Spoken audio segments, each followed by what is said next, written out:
Yo, what's going on, everybody? This is Saiki here, and today we are going to be playing potentially the new best survivor in Identity 5. As you guys know, I believe Thief is the best survivor in Identity 5. He has the best decoding speed because he gives your teammates and you 10% more calibrations, and each perfect calibration gives you 2% flop bonus. Great. He is the best rescuer because while he's rescuing, he can remove the hunter's abilities. He is the best assister because while he's assisting your teammates, he can stun the hunter. And he is the best, I don't know, kiter. He's the best kiter. If it's on church. And he's just the best. He has the best. He does everything the best. But is it possible that maybe Doctor is the best? Because Doctor has normal decoding speed, so she's not slower than Mercenary. She is better rescuer because she can heal herself after the rescue. Mercenary can't do that. She can also give herself veteran bonus on kites. And she can heal herself very quickly now with her buff to her healing speed. And finally, she is the best assister because, as you guys all know, the low tier doctors come in and start body blocking for you for apparently no reason. And yeah, they hope it works, and if it works, they run away, heal, and they do it again. So, is Doctor potentially the best survivor in Identity 5? It is possible. Today, we're going to be testing, is it possible? But Thief is so goated, I don't think Doctor's going to be able to beat Thief. But Thief is pretty goated. Guys, I forgot to get my water. This is awkward. I'll be right back. Give me like 10 seconds.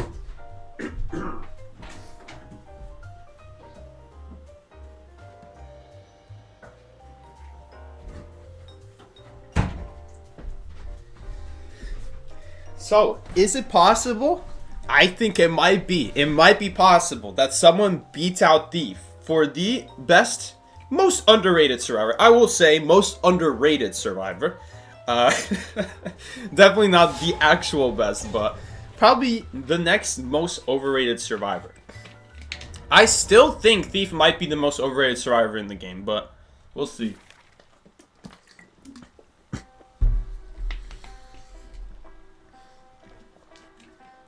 There's so many survivors to pick from nowadays. And Thief is one of those survivors that, genuinely speaking, Thief is one of those survivors where he always comes in when you never expect it. And on top of that, so many hunters don't actually know how to deal with Thief. And so it makes Thief even better as a result. Maybe better than he should be, I'm not going to lie. But still, he makes for some really good moments. Like Doctor. The thing about doctors, I don't think any hunter is going to be confused about what Doctor does. The most they're going to be confused about is you get the heal off sooner than they expect and they actually hit you for no reason. Okay, I guess that could happen, right? Kind of like with the Gardener bubble. But I think it's a lot easier to counter that and expect that than something like the flashlight hitbox, which is not very clear. It's not very clear the range of the flashlight. It's not very clear what counts as looking at the flashlight. And so a lot of times they do end up getting stunned. But is Doctor as good as Thief? I think she's an underrated survivor for sure. I don't think people are giving Doctor enough credit as she deserves. At least in our server. I have seen in the Chinese server she's a top 10 most played survivor. And I don't know if it's because if it's just because of the fact that that it just got buffed, so people are just testing out the buff, or is it genuinely because Doctor is a very good survivor? So today we're going to be testing that today. We're going to be testing, is 2026 is his year, yeah. We're going to be, speaking of this year I want to make actual vids again. So the same way I used to do guides a long time ago, I want to bring those back.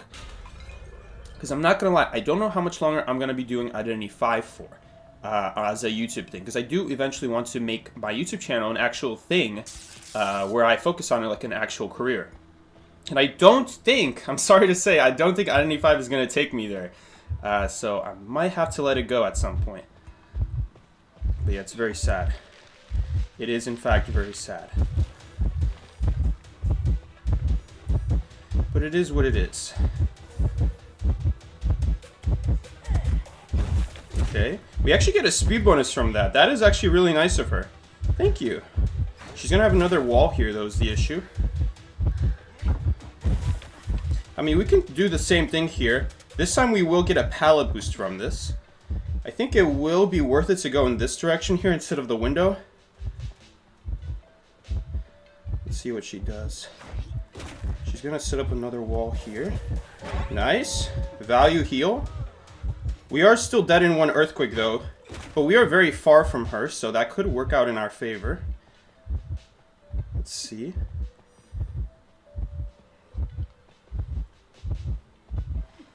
Ugh. Probably gonna go down here to an earthquake now. At least we'll take the basic hit here to force a longer down. So how long was that kite? We could dodge. We could definitely try to dodge an earthquake, but if we dodge the earthquake at any point, for starters, we do gain a speed boost from the earthquake, so that is pretty good. We're actually not going to get that much decode time here, even though, where are our ciphers? Man, that wasn't like that bad of a kite. There's still no ciphers popping while I'm in balloons. So they are just now popping the ciphers. Okay. So it was like an 85% cipher kite. Not that bad. Could be worse. Could be a lot worse. I think Shack is a very bad area against Peddler because you don't want to be in a pallet area where you just drop a pallet and it's very easy for her to just wall through it. So that is one weakness that we had right there. Oh shoot, I think we might not make it. Never mind, she did that. Thank you. Okay, we can use this to our advantage now. Problem is it still sucks. Never mind. Ah, she still had the blink anyway. Okay, well at least we got the blink out. Even without an ability here, we are giving her a hard time, but that's not because of Doctor, that's because I play the game so much. But yeah, she's actually not going to chair right here. She's actually choosing to chair at the longer chair, which we really need every second of decode right now. I don't know if we're going to be able to go for those windows again, or that pallet. You know, that pallet right there is very annoying for Peddler to go through with walls. That is very annoying for her to deal with. Ooh, that's going to hurt. He needs to step in that early before her next earthquake. Ooh, it would be better if he didn't touch that. Okay, I need help! Thank you! That was a really good rescue. I am going to vault this early just so she can't like make a vine or anything like that. I'm going to stick to the painter here and hopefully he makes a painting for me. Nice, beautiful painting. I still have to be careful of a vine right here.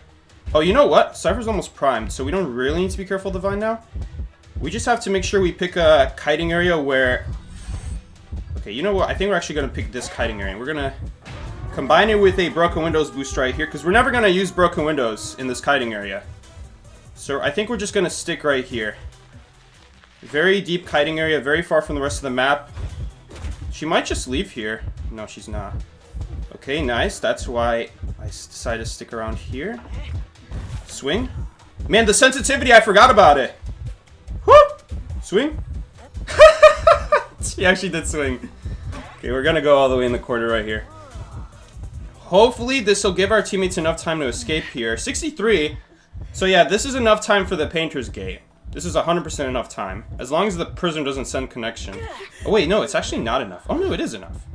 Yeah, I'm going crazy. I forgot that ping was from 5 seconds ago. And yeah, with a little bit of help from our painter right there, we are actually able to get a long enough kite going. We even got the blink out at some point on the second kite. That was really good. That was pretty good, and definitely not an easy hunter. Peddler is not a super easy hunter to deal with all those abilities and all the different ways she has to deal with different kinds of pallet areas.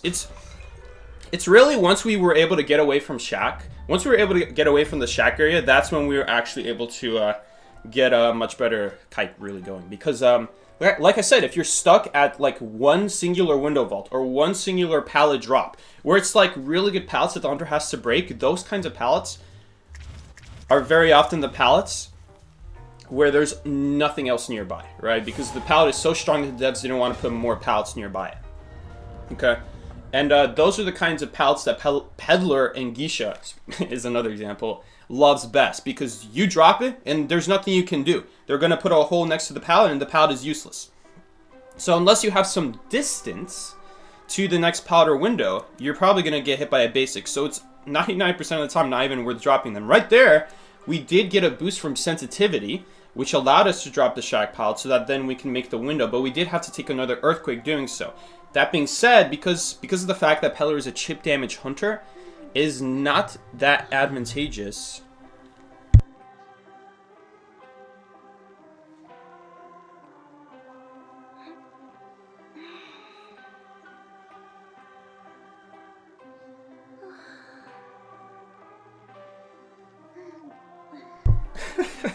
One of my coworkers at work just called me to pick him up from the warehouse, and I'm not even there. It's my day off, brother.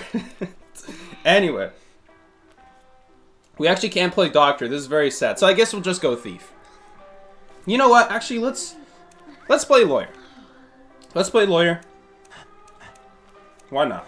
No, doctor! This man stole doctor from me. This man actually stole doctor from me. That is unbelievable. He went to doctor and then swapped away. But he actually mains doctor. Come on, man. That wasn't a bad doctor, Kai. It's not like I deserve that. He changed his mind last second. Maybe it's because he thought I would go rescue. Because my name is Psyche. My doctor. He took it from me. It's okay. I do also want to try out playing lawyer. Because lawyer did get a buff. The more you move with his map, and the more you move while vaulting with his map, you actually gain a triple stats now instead of double. But only for the first 30 seconds. Psyche kited and got a win, got his lawyer taken away, not his lawyer, doctor taken away from him. It's so sad. Come on, man. So go, as you guys can see here, we're actually getting 4.5% per vault instead of 6%. So instead of 6%, we're actually getting, oh sorry, not 6%. Instead of 3%, we're getting 4.5%. So that's what this buff does. This buff essentially just makes it so you get your stats back faster, but only for vaulting or traveling. Unfortunately, not for decoding, which I think should have been there. I think he should be able to get his decode back faster for the first 30 seconds. Like, it should be a choice. Do you want to move around to increase your kiting capabilities and vault so that when you get chased, you're going to be better for kiting? Or do you want to decode as soon as possible and take the risk and get decoding as soon as possible for your team, right? Because that way, instead of being at 7.5% right now, I could have been at like 12% faster decoding. Like, just to give an example, with that ability, with the ability to gain double stats for the first 30 seconds, why not make it also count while decoding? I don't know why the devs didn't do that. I feel like it would be pretty cool to have like that kind of survivor that make you choose. Like, do you want to improve your kiting or do you want to improve your decoding? And it's a real game sense decision right there to choose that. But you see, now we're going to even out on decoding boost at 15% when we finish the cipher. You know, it also would make him competitive with a composer. Because the thing about composer is composer gets stats so quickly for decoding. He gets 20% faster decoding after 30% of a cipher, assuming you have the fastest song enabled. Which I don't think is very, very competitive with a lawyer. Man, unfortunately we're running to the same cipher machine right here. But that's okay. I guess I'll just go for the hospital cipher machine. I thought Priestess might be doing hospital, but never mind. I guess not. For some reason, hospital's not being done. It's not even possible to get blocked, so I don't know how that happened. Alright, let's go ahead and do the cipher machine. I guess at the very least, one thing that a lawyer can do is lawyer's always going to be a little bit faster than composer. So you're just getting to cipher machines faster. Oh, we should actually... Oh, man, we should body block right there. That's a shame. Because our health doesn't really matter here. No, he doesn't need to say sorry. Okay, our server is going to get blocked here, though. So he might have to say sorry for that. Okay. That's really rough. That's really rough. If only we body block for him. Like, if we body blocked for him right there, that could have been really good. Because then he could actually rebound in a kiting area like this. Okay, that being said, though, this is the kind of kiting area where, like, you drop one pallet and she puts a wall through. So maybe not. You really need to use kiting areas against Pelor where there's, like, multiple pallets nearby. Where they're not like, pallets where there's very long walls on both sides. Because, like I said, there's probably not going to be anything nearby for her to use when she uses her ability. So instead, it would be better... Oh, I forgot. He got rescued so soon that we actually have all this decode time here. So me being a little bit behind here hopefully will not matter. I am playing the decoder, so hopefully we'll even things out. But no, Priestess is way too far ahead. It's a little bit unfortunate that he ended up dying here. I mean, it was a really long chair at the very least, but we basically need like a, what's it called? A little bit of a rebound here. And hopefully not a farm. Because if he gets farmed here, I don't think we're going to be good. You know what? We might actually end up getting the Cypher primed in time, even if he gets Terror Shocked. Okay, nice. If he got Terror Shocked there, I think it would have been over, though. So good thing he didn't. I'm just going to have to pop as soon as he goes down here. That wasn't a very good pop. A little bit late. Hopefully he didn't die to an Earthquake. Okay, he did end up dying to an Earthquake. Because there's no Hunter outline. I mean, let's just pray. Let's just pray that he kites long enough. Uh-oh. That's not good. Let's farm up my movement speed up so that I can get extra points this game. I forgot to do that. I'm just standing around here for no reason. I could be improving my movement speed. Hold up, please give me full movement speed. No, I'm not going to get it. Oh, no, I got it. Child's Play. Let's go. Plus 600. So if you max out your stats, you get plus 600 just for free. So hopefully, yes, we did better than the Priestess. All because we did that. See, now we're going to get plus 2 instead of plus 1. Oh, or maybe we were the... No, because surely Gravekeeper had higher than both of us. Yes, we got plus 2 now because we were the third best survivor deduction points. The Hunter doesn't matter. Hunter, you do not care about what Hunter's deduction points are. That does not matter. Even if you're playing as Hunter, I don't think it matters. I don't think they give you more points for having a higher deduction. But survivors, it matters. It matters who has the most deduction compared to your teammates. Because the game rewards you based off that. So I'm sure, or maybe Gravekeeper ended up getting the most points. Because the Painter kind of sat on chair most of that game. But let's see here. So the person that ended up getting the most points was actually Painter. So he gets plus 4. Now, it looks like he gained extra points, but that was just because of a solo win bonus. And right here, this guy also is getting solo win bonus. He's also getting 4-game win streak, so they're getting a lot more points than we are. Impressive that he's on a 4-game win streak, by the way. Alright. Doctor, as usual. Small doctor break from that last game. Someone ended up going Doctor, and they weren't switching away, so I'm like, okay, let's go Lawyer, and then they swapped to Gravekeeper. Alright, this is looking more like the regular rank match setup right here. No borrow time. I swear, nowadays you cannot tell the difference between what's a rank match and what's a quick match. There's just people half the time carrying no borrow time.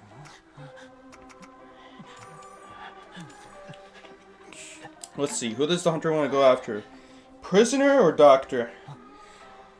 I mean, Prisoner is going to be able to even out our decode, so if when our last 2 ciphers are being decoded, and one of them was more behind than the other, Prisoner can hopefully send progress to the other one. Or vice versa, someone will hopefully send progress to the Prisoner, which it doesn't really happen that often, sadly. People don't really know what is that. Obligatory comment about Koa ruining IDV matches. Is Koa really ruining IDV matches? I don't actually know about that. Why would it be ruining IDV matches?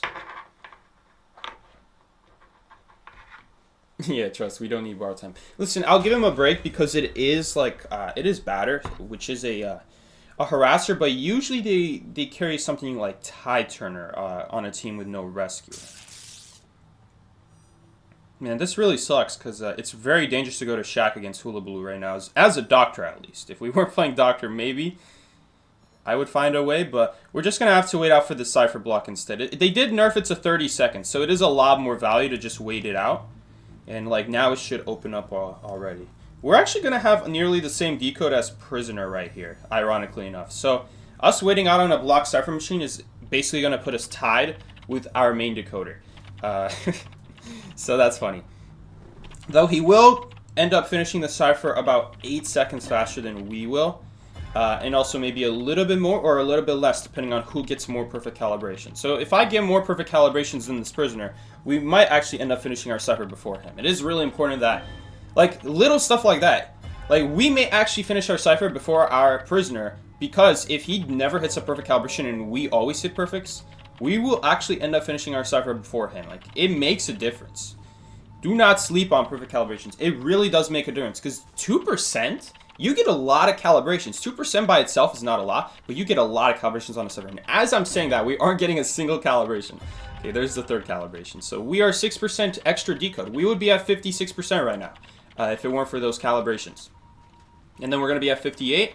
And then after the fourth calibration, we are only going to get 1% per calibration after that. Okay, we're doing an instant rescue as someone without tie turner on top of that.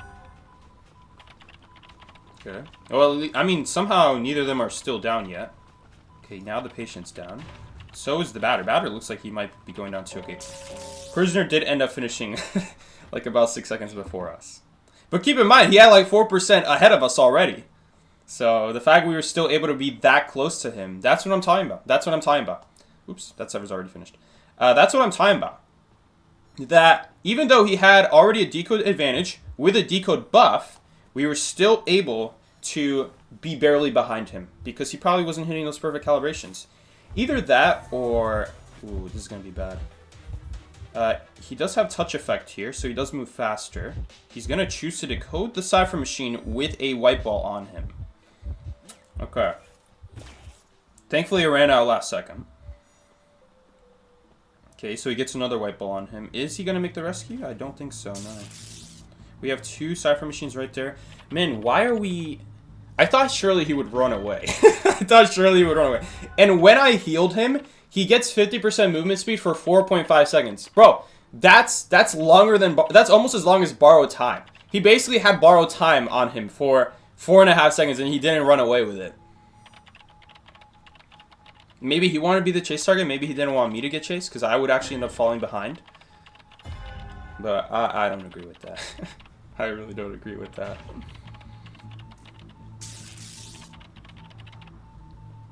I feel like the hunter can easily see someone else is right there and just go after them. Okay, looks like we're going to have to rescue here. I mean, logically, we are going to rescue here. Prisoner's not going to go for the rescue. Free rescue would be really nice here. I really hope it's going to stay a free rescue. This hunter is overestimating how much progress we have. Okay, he really just... He chose neither. He didn't choose camping, and he didn't choose chasing prisoner. Okay, now he's choosing to chase prisoner. Okay, maybe we can heal up here. He's breaking a peeper. He's breaking in a peeper at a area that we don't even have a cipher at anymore. I don't know what to say. Wait, is there a cipher there? There is a cipher there. Oh, there is a cipher there. That's so strange that the antenna is not loading in. Okay, why are we doing that cipher machine, though? I don't know why. I don't know why. The other cipher machine has more progress. Damn, bro. This guy's not playing with his head straight. And it's also middle. It's also middle. Middle is a very easy cipher to pressurize almost any hunter in this game. I shouldn't say very, but if you're playing Hula Blue, it really isn't going to be that difficult. Yeah, on top of that, it's on my path to the rescue. That's so nice. Oh, shoot. He doesn't even know where the batter was. Oh, shoot. That's really bad. That's really bad. Now he's going to go after me. If we can lure this hunter away... Yeah, we're so cooked, man. I guess factory would be just as bad, come to think of it. Ooh, nice. We read him like a book. But I don't think there's anything else we can do. I mean, we're just going to heal up the damage, but... He ended up getting red, which doesn't do anything. I mean, we're not even going to have the Cypher Prime. We'll see if he's at least camping. Okay, he is camping. No, is he camping? I wonder if we'll make it here. We're not going to make it at this point. No. Man, it would have been really nice if he did factory, because then he actually still has to choose. Like, do you want... Oops, I shouldn't have healed all the way there, because we lose that on the movement speed now.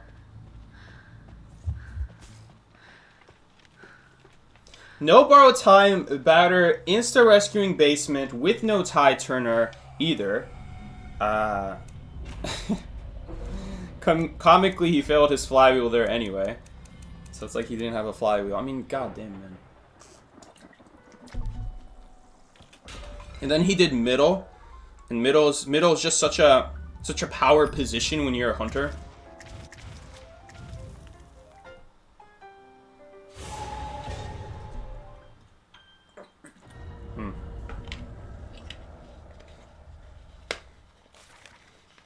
I mean, it was a very easy choice for the hunter because I mean, maybe we shouldn't pop Shaq so he doesn't know that it's safe to chase middle.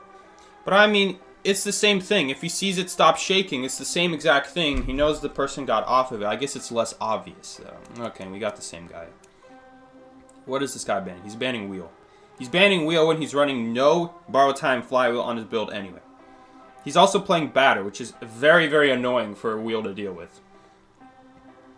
Or archer, for that matter. Why are we banning wheel? On hospital, no less. And doctor is banned. Alright, so I guess we'll just go lawyer. We'll go lawyer here. And hopefully we get to spawn... we have priestess, and priestess has no borrow time. So she's probably going to spawn middle now. Ah, that's not good.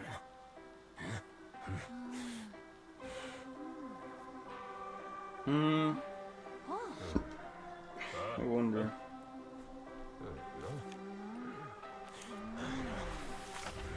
Is she gonna spawn middle? Yes, she is gonna spawn middle. Bro, I swear. I guess Priestess is anyway gonna spawn middle. But man, I swear, bro, these people with their no borrow time. Like, I get it. Batter, I completely get it. He just didn't play that right with his build. You should not be doing a base and rescue with no tide turner. Ever. Ever, ever, ever. Especially batter. You don't even work on elevations when you run up those stairs. I mean, you could if you get into Hunter's face, but good luck getting in Hula Blue's face with red potentially being on top of you. I just don't know about that, man. I can literally see the Hunter as my camera shake, as it's moving. Okay, that's not good. That is really bad. Okay, he's not going for me, though. I think I am actually going to take this opportunity to farm up a little bit of movement speed right here before we start decoding this, because we are almost for sure going to get teleported on later this game. So I think I am going to take a little bit of movement speed right there. By the way, you cannot farm vaults off the same window. The game remembers what things you vaulted, including pallets. So we cannot just farm vault speed off that window over and over again. And it is Percy, so I do want to make sure we do our best here. We don't have an ability, so it's really going to be all up to rock kiting skill right here. A little bit, kind of rock kiting. We have faster vault and better movement speed, which unironically could actually be valuable. It might seem kind of silly, like when is my 3.5% movement speed ever going to matter to a hunter that moves distances across the map instantly? But when you're in an area full of corners like this, you make it very difficult for him to catch up using dashes, because every single time he tries to catch up to you, you just turn a corner, now your dash can't hit you, because he can only turn... Sorry, he can't even turn, I should say. He cannot turn at all in his dash. So, it really does make a difference when you can turn the corners a lot faster with your faster movement speed. And that way, he just has to walk after you a lot more often. Okay, let's farm up movement speed here, since we're anyway going to use the map here to vault. And yeah, I think I will also vault this as well. Every little bit, especially like a hunter like Percy, every little bit is probably going to end up mattering here. Okay, unfortunately, he had teleport, and she picked herself up when Percy is can just teleport on top of the cipher next to her, right? Unfortunately. Okay, Hunter's not on me actually. Okay. Okay, this is such a bad window to Percy. He can jump over it. He can hit you with 1,000 presents. I'm almost thinking we want to loop from this side right here, because that window is going to be almost guaranteed death. Well, we're not going to get terror shock per se, but we're going to take a hit there, and that hit is going to hurt a lot that early in a kite. We might actually end up using this side right here. Where is he? I don't even know where he is right now. No one is pinging hunters on me. Okay, there he is. Okay, yeah, he's using a lot of jumps. Okay. It's good to know, good to know. That means his energy is not going to be dropping anytime soon. For those wondering, Percy's energy, the way it works is every time you use a dash, you get 10 energy, and when you use your 1,000 presents, you get 20 energy. There's a sweet spot where you want to be between 50 and 99 energy. Because when you're at that range, you can destroy pallets and you can't get stunned while dashing or dropping. But a lot of people don't know this, but Percy can't actually use too many dashes or his 1,000 presents because of that 100 energy. That 100 energy is detrimental. you cannot use your abilities at all, and you are actually 8% slower. So it is a downside to be at 100 energy. You don't want to be at 100 energy as Percy. I am going to drop this. Oh, shoot. I didn't realize he had a full presence right there. Not full presence, but the 1000 energy. Not the 1000 energy. You know, the 50 energy that I was talking about. It's nice that we're playing Lawyer in this kind of area right here, because there's nothing the Hunter can really do. He did end up failing that, thankfully. Man, it really sucks that I used my flywheel, though.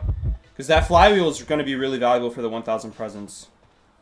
I mean, we had to. We kind of had to. Otherwise, I'm not actually sure if he can jump over that. No, I mean...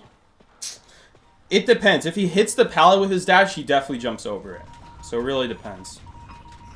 There's just better safe than sorry, because our flywheel comes back anyway. And we need to get these ciphers done ASAP right here. I think we are going to accept this portal. I don't know about making a portal. Hopefully Archer just stays hidden. Archer's in the middle of the map. That is not staying hidden. Okay. I would like to heal her here, but she just went away. Okay, this is awesome. This is great. Priestess heal Archer. Oh shoot, we're actually getting seen right now. I might end up having a body block for her right here, because Hunter's going to come in our direction. I'm going to try to body block. Okay. No, she's running towards the Hunter. She's running towards the Hunter right now. Okay, she's turning around. No, she's not running towards the Hunter. Okay. Let's just decode another cipher machine. 1, 2... Whew, we might be in some trouble here. We'll start a backup. I'm going to start a backup cipher here because he's almost certainly going to try to stop. I mean, there's no way she's going to get terror shocked here. There's no way she's going to die in 20%. She should be able to survive here. Priestess is not decoding anymore. She's not pinging at least. So I'm just going to ping that I'm decoding. Oh, Archer's on the cipher. Oh, you're crazy. Oh, and I don't know who's kiting. Maybe he's not chasing anyone. Okay, I guess he's not chasing anyone. Ooh, is she going to be able to pop it? I think she will be able to pop it. It's 95. I don't know. Is she just standing there? Hold up. I want to see when next time she pings. I want to see if she's just standing there. Man, he's probably waiting for his teleport right here. Ooh, that's actually really bad for us. Now if she pops, he's gonna end his recovery basically the same time. Because while that's all happening, while that animation is happening of him recovering, she's like in that falling animation from the 1000 presence. So that's pretty bad. Claustrophobia got nerfed, by the way. It only lasts 16 seconds now instead of 20. It's pretty nice for us. I think if we rush this gate, we can make it. Hopefully they end up going for it. If they go for it, we can get it open. Nice. Good stuff. And the Priestess can get dungeon. BT's asking. Hopefully she gets dungeon. Nice. There we go. Good stuff. Percy is really the only Hunter in the game that you can do that against. Don't do that against any other Hunter. Even if the gate is 99. Even if it's 99. And the teleport happens. You're not escaping. Because the gate needs time to actually open its doors. And that's really the only Hunter you can do that against. Because he can't pick you up. So you can all kind of rush the gate together. As long as it's not someone who's dead on knockdown. If it's like, let's say, I think Priestess... I can't remember. I don't think Priestess was dead on knockdown either. She really could have helped us. But that's okay. She could have just guaranteed it. The joys of escaping from Percy? Yeah, for real.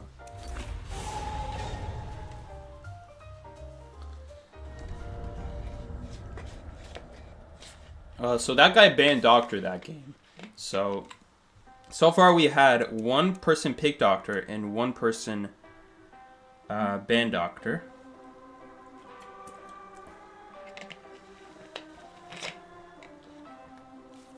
Oh man, another Doctor ban. This could be Percy again. I think we got the same Priestess right here.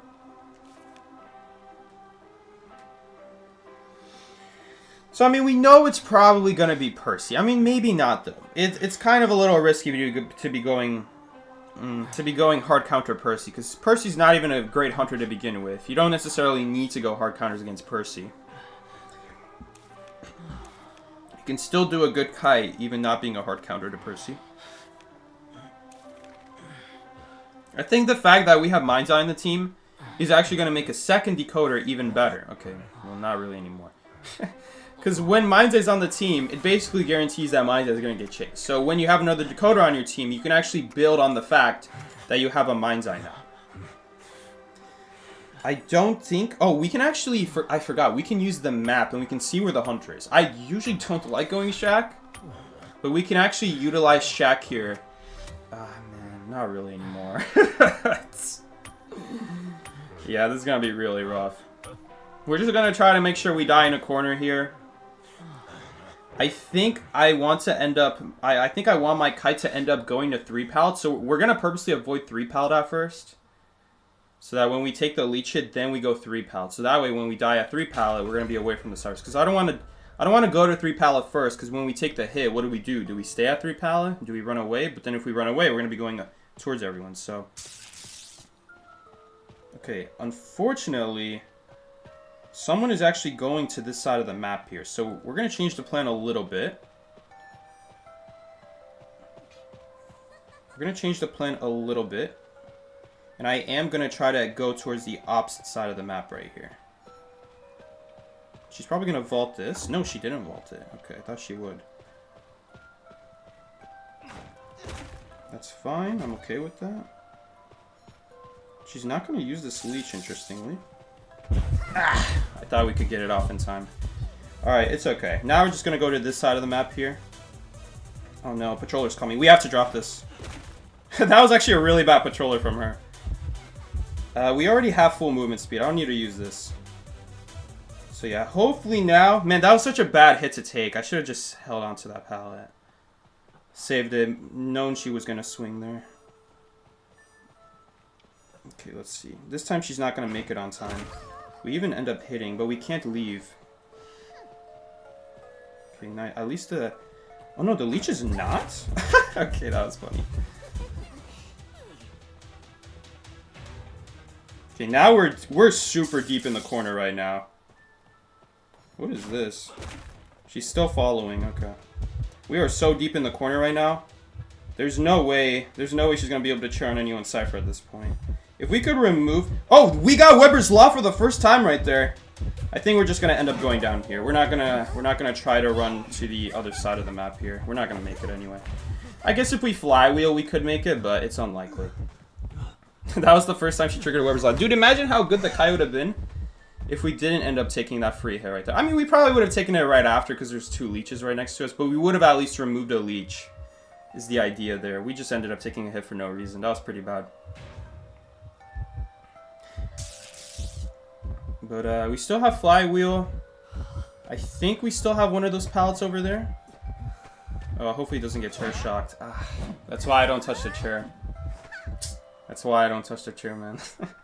The hunter took no skill doing that. She just randomly swung because he touched earlier already. So she was like, oh, he might touch again now after like 3 seconds. And that's exactly what happened. Because it was in a little bit of a pattern. Now we have to go the opposite direction at this point. Oh, what was that lag? I couldn't even use my flywheel that time. That was some nasty lag.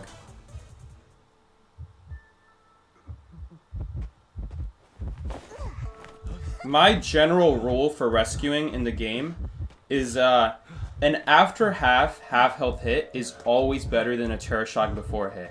Because it goes after half anyway. So that's why I don't even touch the chair most of the time. Because the thing is, rescuing is so fast in this game, you cannot react to it as a hunter. So you are just as better off doing nothing as you are touching the chair. Because of how fast rescues are. Now, if there was like a mechanic that prevented you from getting off the chair when you started rescuing, then that would make it so that there is like an advantage to touching the chair. Because if there was a delay, if there was like I should say there would be no advantage to touching the chair.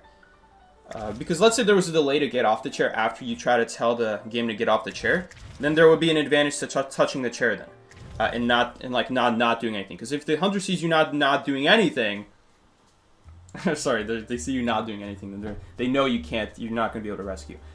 Man, what I'm saying make sense? Let's put it like this: because of the fact that it's just as easy to get off the chair as it is to get on the chair, the hunter could see you rescuing, and the hunter could be like, oh, He's rescuing. He's going to try to fully commit to rescuing, and then the guy just lets go last second. And that's why Terror Shocks in this game on chairs are so stupid. Because it really is all up to luck. The only time it's not up to luck is when you're a slow swinging hunter. Slow swinging hunters have an unfair disadvantage. Because of the fact that they swing slower, a survivor can rescue, and they can always get off because they can see the hunters in the middle of a swing. But hunters like Dream Witch, hunters like Lizard, Clown, Gamekeeper, they have near instant swings, and on top of that, Clown and Gamekeeper have the literally instant hook. It's actually instant. There is literally no delay on that. But I say Lizard and Dream Witch are also instant because it's insanely fast attack speed. And so that gives them an unfair advantage compared to hunters like Blood Queen, Photographer, even Geisha, who they did buff her swing speed, but she's still reactable. And stuff like that, man. It just gives an unfair advantage for no reason. Just some hunters are just better at terror shocking, not because of any skill, not because of any ability that the hunter had, not because of the player being very good at anything besides mind games. They won the mind game, they got the 50-50, good for them. Honestly, it's even less than 50-50. It's more like a 2% chance, if we're being honest. Like, what are the chances the survivor touches the chair and doesn't get off, or just does nothing? Like, 99% of the time, you're not getting the terror shock on the guy. But, I mean, that poor guy right there touched, and that gave an opportunity. So, the possibility was there because he touched. I mean, what is he supposed to do, you know? Do you just not touch? You know, can you blame him? Like I said, I always say no touch is better than touch. Because something like that can happen. If I do touch, it'll be one time or something like that. Or if it is going to be a second time, I try not to make it like conveniently 3 or 2 seconds after the last time. Man, it is so stupid. It's so dumb. That terror shocks off chairs should be removed. Hot take, terror shocks off chairs should be removed. Because that is stupid. Like, yes, she did a good job mind reading him. But who's to say that the Gravekeeper also just doesn't touch the chair after this first time? We don't know that. She didn't know that. She doesn't know that. What if she just doesn't touch a chair? There was literally no animation time on the chair. And boom. He just got terror shocked. He got terror shocked before our brains could even realize he was touching the chair. If that's the case, then terror shocks on chairs should not be a thing. If you terror shock someone without even realizing they were on the chair at first, that should not be a thing. That should not be a thing in the game, because that means you did not react to it. That means you just swung and you got lucky. And that happens to me as Hunter. You know, we all get away with it. You guys play Hunter, you get away with it. Someone does at some point, and then we've all been the victim of the lucky terror shock on the chair at some point. And, this needs to be removed. This needs to be removed along with drop down hits off of basement stairs. I mean, if they were to do that though, they would have to do that for everything. They would have to do that for all drop down stuff. Because how do you code the difference, you know?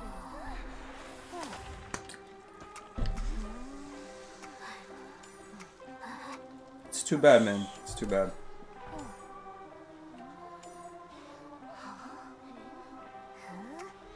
Hunter's Hellenberg. Oh well, guys. Guaranteed loss. Guaranteed loss because it's Hellenberg. We do have the veteran bonus, so veteran bonus is going to be really good to take him to the graveyard window. The graveyard window, I think, is going to be the only pallet that's going to reliably... or not the pallet. Graveyard window pallet. Graveyard window is going to be the only window that reliably stops his hunt. Every other place in this map, he could realistically keep his hunt. So he is going in that direction. Okay, Hunter's moving towards Old Geisha House, which means we're going to be able to just take over the Cypher now. We could also do that. We could also do that Cypher. I think we want to save that for later. Let's save that for later, because that's going to be very difficult for the Hunter to throw a puppet on later in this game. Let's save that Cypher. Take advantage of these Cyphers while he can't really do anything.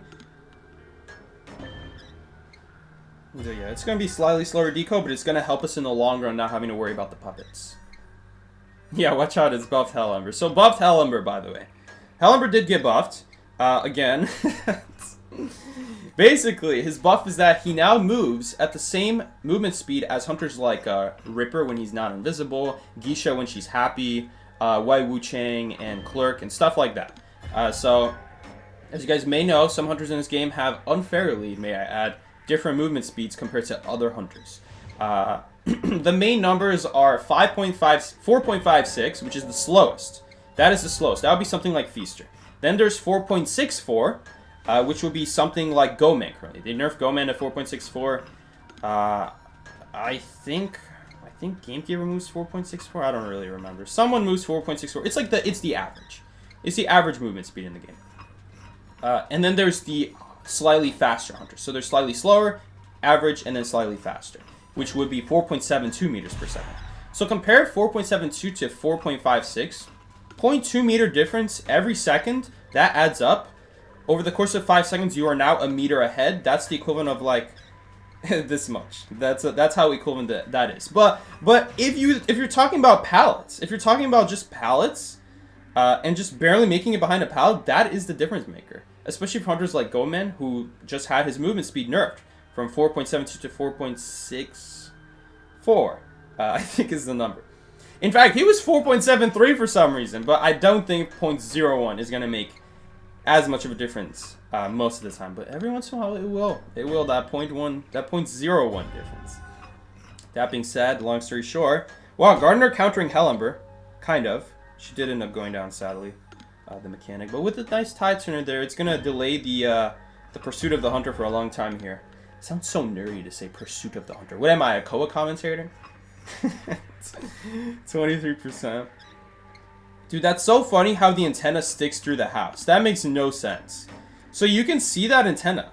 I don't think normally you're able to see that antenna. Okay, he probably put a puppet on the mechanic. She didn't even die in the corner. She just died on top of the chair. Why didn't she at least run to the corner? Hopefully we can pick up her robot, though. If we can pick up her robot here, we might actually have a great way to trick the Helmer into puppeting on an exegate, and then that exegate is being done by a robot. Okay, he is swapping with puppets. Man, he's already... You guys see this? He's already setting up his endgame. He's already putting puppets at the exegate. Oh, wow. We have a lot of extra ciphers this game. Do we? Oh, no. They were working on the same one. So, look at this. He's already setting up his puppet ahead of time. We need to... Hopefully they don't pop. They might have to pop. I would understand. Okay, he's stuck in... No, he's not stuck in recovery. Oh, that cipher's going to pop on Lanterness come in now. Yeah, because she left at 100%. Ah. I think time just ran out. The problem with doing that as Lanterness is that you only have 20 seconds. So, once 20 seconds runs out, whether you like it or not, that cipher's popping. That's the only issue with doing that trick. She primed it, and then she ran away from it. So the hunter just waited out 20 seconds, and somehow she never reached a pallet during that time? But don't ask me about that part. Please tell me you have some robot. She doesn't. She just died with the robot. Oh, man. We might be cooked here. Oh, we are 100% cooked. We need a pallet stun. That works, I guess. We need a hit. No! No! It was this close to hitting me! No! I wanted that to hit me, because that would give us a movement speed buff, and we'd be able to actually reach this pallet right here now. Oh, there's no pallet. Okay, well, at least we'd reach a window and get a window boost. Hopefully she gets a bubble. Okay, but it doesn't really matter, though. She might even end up getting body blocked to death. She let go. Oh, man. She was hoping he would hit the chair. That was, like, our one chance. Fair enough. Fair enough. She was hoping he would hit the chair, and that would give us a chance. You know? If she just rescues blindly, then... we also lose. Hellember 2 OP, for real.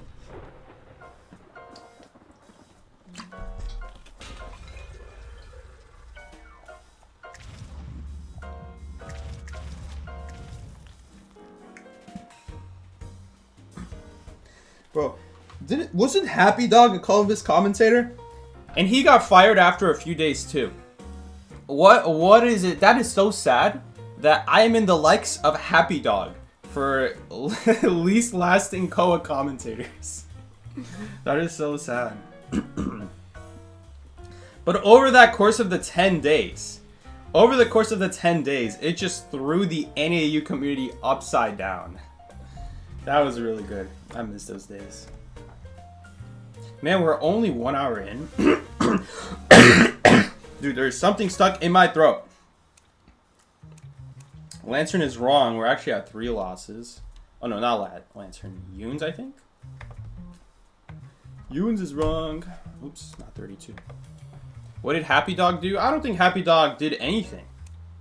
And when I say he didn't do anything, I literally mean that. He didn't do anything. He wasn't a good Koa commentator. Or maybe not Koa. Sorry, I don't remember. I don't remember if he was Koa. I don't think he was Koa. No, he couldn't be because he didn't have a face. He was a commentator for one of the tournaments that was not Koa. I don't remember what it was, but it was one of the official tournaments, and it was not Kovabis. It was one of the, like, it was either summer or fall. Probably summer, because we don't really have fall or winter or spring. I should say summer, because they're technically summer, but recently the devs have been falling behind on the summer tournaments, and they've been doing them in, like, October, which is stupid at that point. That's not summer at that point. But anyway, as I was saying, yeah, he was commentating in one of them, and I don't know. Ellie told me about it. He got fired pretty quickly, not because he did anything, just because he just wasn't a good fit for the job, you know. So yeah, I forgot what it was. It was like it was less than me. It was 3 days, 4 days, 5 days, something like that. Maybe even 2 days. I don't remember. But yeah, I'm now in the likes of Happy Dog. Yeah, rest in peace.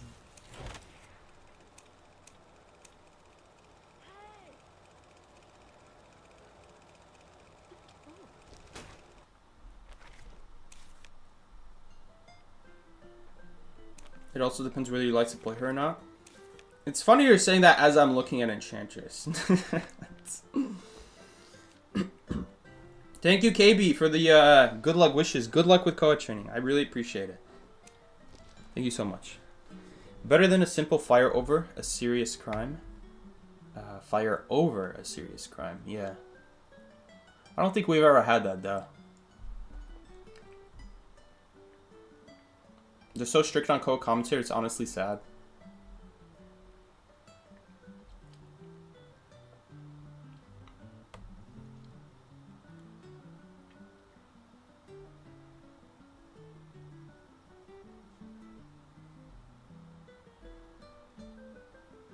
Hi guys, I missed out on a lot of IDV stuff over the past few months. Could somebody please tell me how good the latest 2 hunters are? Who even are the latest 2 hunters? I don't even know. Qist and Queen Bee. I was about to say Peddler. Peddler and Qist. Qist is pretty good, and Queen Bee is decent. I don't think she's that amazing, but a lot of people are banning her. Mostly because I think they don't know. They're too lazy to sit down and practice a new hunter.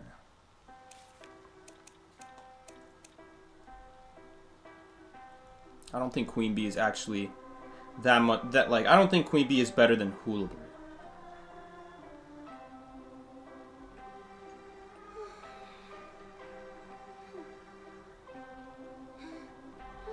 You want to get the Queen Bee skin, but you don't know how good she is. I would say she's good. I wouldn't say she's one of those hunters that I'm just never gonna play. She is a good hunter, and she does do something unique in the fact that she shoots out projectiles. So it's like something different from the other hunters. Oh yeah, we were supposed to play Dr. House. I'm like over here thinking about my character. What am I gonna play? There is nothing to play. There's only one option. Okay, anyway. Let's see where Composer wants to spawn. Oh, Composer already picked that spawn. I would say Priestess should spawn there. You can get a good portal. You know, if he ever leaves Hotel and goes in her direction, she could portal him back into Hotel. Oh man, this is not gonna be good. Can we like reverse Kai him into what's it called? Into restaurant? Because we really need to take advantage of the window boost, and we need to take advantage of walls that he cannot throw bombs over. Hopefully we spawn by the staircase. Oh no. We don't really have much choice but to run away at this point. Let's see. We can actually do this.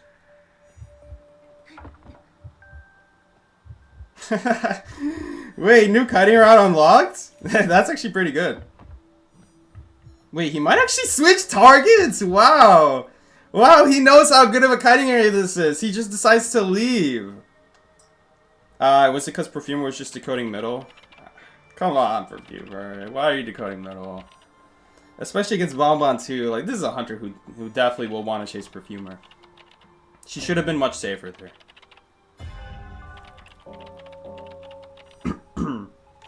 Man, but that's actually a really good rotation right there. You can use your heartbeat to figure out which side of the building the hunter's coming from. Oh, this is gonna be such a good perfume. Look at that. She can actually technically make this, but there's no point of body blocking with bombs. You can't do anything there.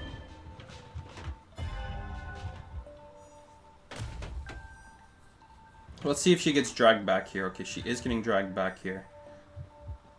Gonna take a window boost here. We're gonna do behind restaurant right here. There should be another cipher right here. There's always gonna be another cipher right here behind restaurant. It's either right here, or sometimes both of them spawn. But there's always a cipher behind restaurant. So that way we don't have to worry about looking for the next cipher. I mean, it's kind of crazy how close together ciphers spawn on this map. Sometimes you'll get these two ciphers. Sometimes you'll get, very often actually, you'll get these two. These ones are probably one of the most common ones. But every once in a while, you'll also get like double next to a restaurant. This is a map where you can definitely take advantage of a cipher rush. Yeah, without anyone rescuing here, this is going to be quite an easy down for the hunter. I think we are going to have to play it safe here a little bit.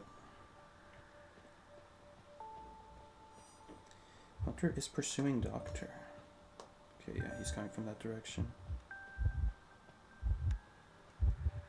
No, he's not. Oh, he is. He is. He was doing the red light trick.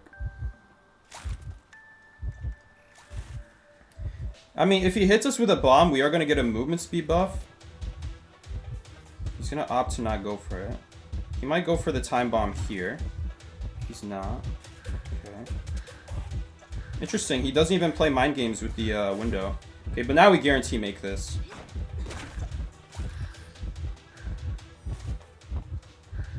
Okay. Not bad so far. He might teleport here. He is going to teleport, which is going to give us a free heal.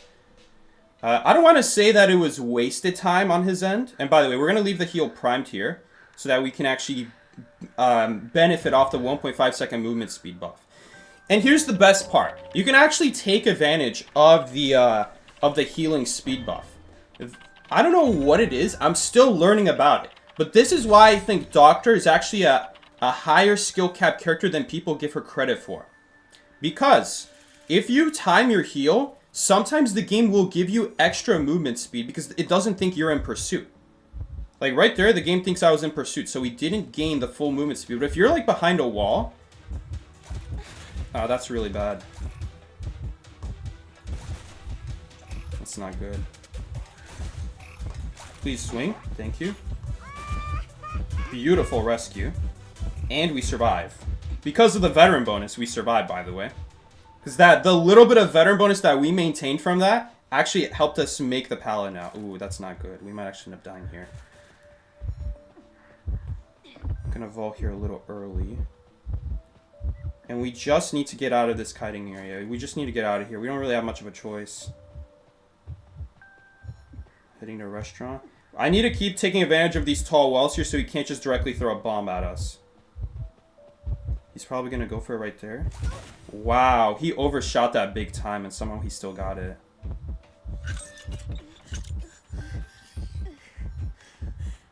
Wow, that was a really big bomb. I would argue that he missed that. That was a miss and he ended up hitting that. A little bit unfortunate. A little bit unlucky in my opinion, but it's okay. We don't really need that cipher anymore. The rescue was so good. The little bit of kite time we gained was so good that we just have another cipher machine ready here. Yeah, this is a game of terror shocks right here. He's just gonna give us the hit. We maintain veteran bonus from this. We are getting 100% movement speed right now. Because borrow time's giving us 50 and veteran bonus, even when you get knocked down, the game remembers that you got knocked down and it is giving you faster movement speed. The game remembers that. Okay, well, this is what we're gonna do. We're gonna set up a speed boost route here so that we can take a speed boost to the window and then we're gonna take it using the pallet. Okay, I don't know if we're gonna make it though. No, we're not gonna make it. Hold up! I want to take the bomb hit on purpose. Yes, thank you! Yo, and we dodged it! I just need to run at this point. Just run as far away as possible. Run as far away as possible from our teammates. Go, go, go, go, go! Oh my god, and he swung and missed. Okay. They should be able to get either gate open. Honestly, I'm surprised they're going for that one, but... There we go. Good stuff. The speed boost! The speed boost coming in clutch. He needs to use bombs to knock us down because we're not going to give him a basic hit. But he ended up helping us to get farther from our teammates because of that. The sensitivity, guys, I'm telling you.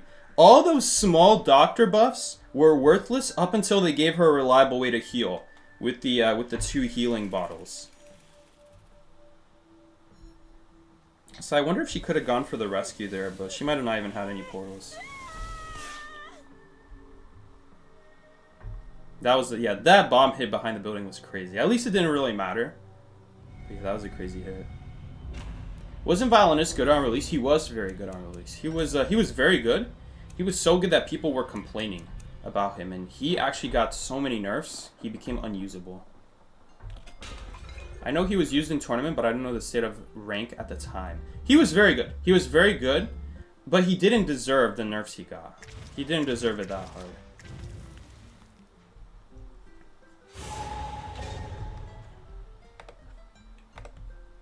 What was that? That was a tie?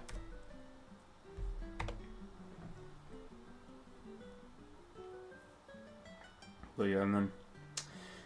Violinist, basically, the way he got nerfed... I mean, I get the first nerf. I completely understand the first nerf that they gave Violinist. The first nerf they gave Violinist was that when he makes a violin note, he couldn't swing for like 1.4 seconds, which was too short. Or maybe it was 1.1.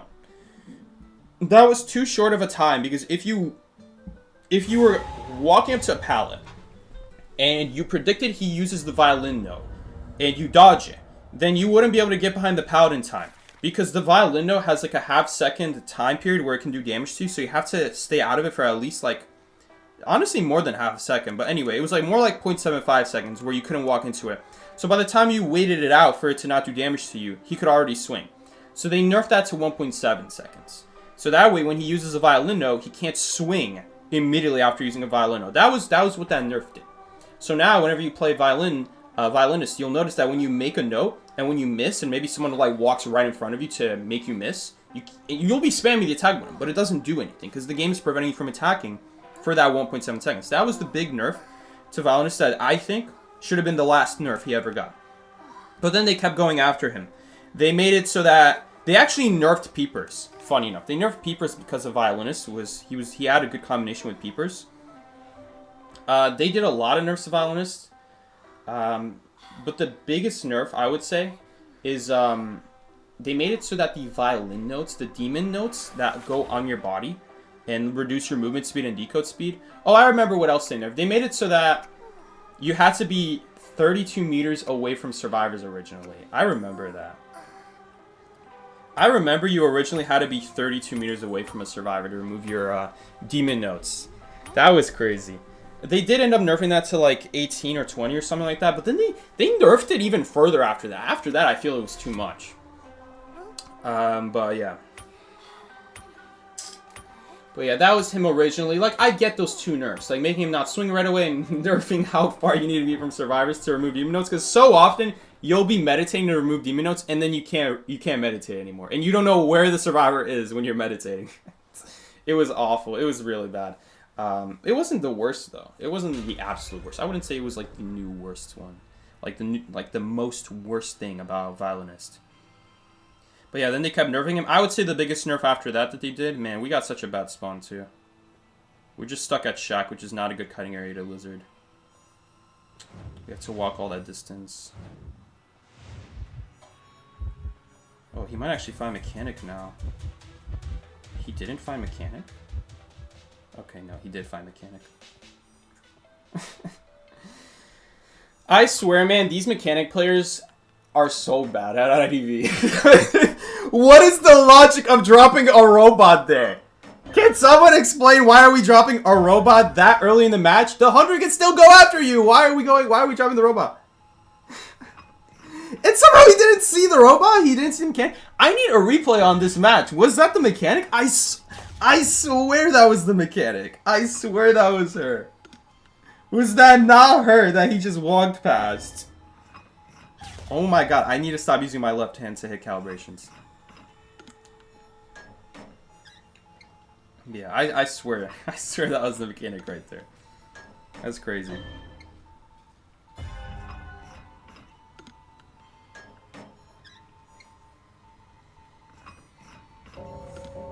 Blink.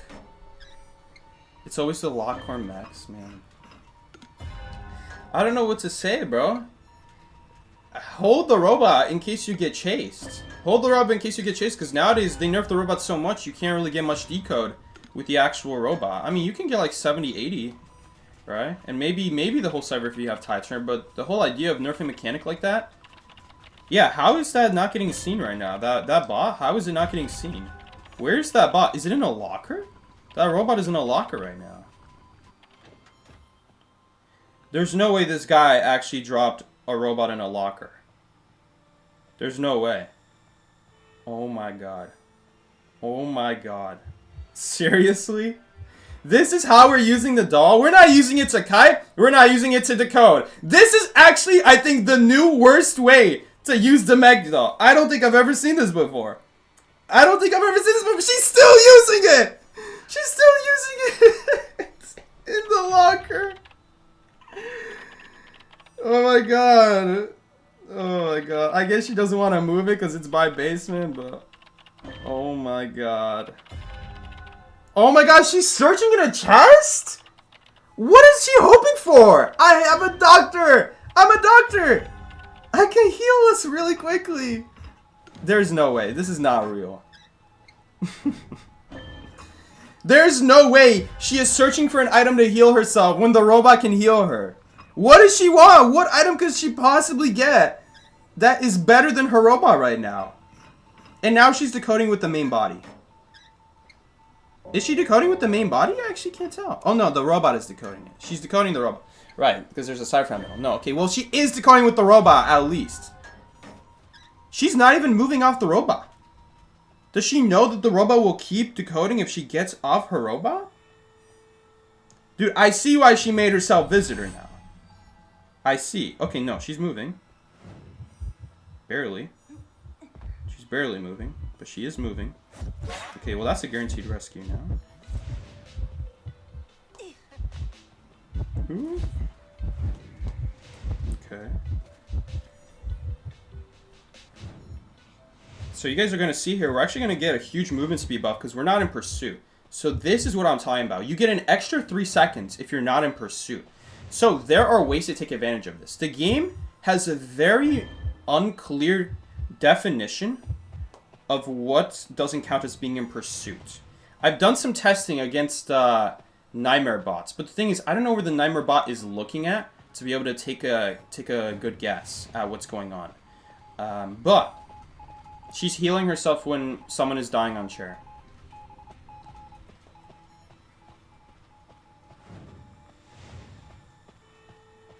Okay, maybe she had a syringe. Maybe that's why. It would be nice to open a chest and give it to the painter. Okay, I'll open the chest now because we're anyway waiting. You have to be careful when you open the chest because the hunter can hear it. Okay, she wants to go for the rescue and this is the first time she's pinging something. Okay, I'm out of here. We'll use the heal to get to the cipher faster at this point.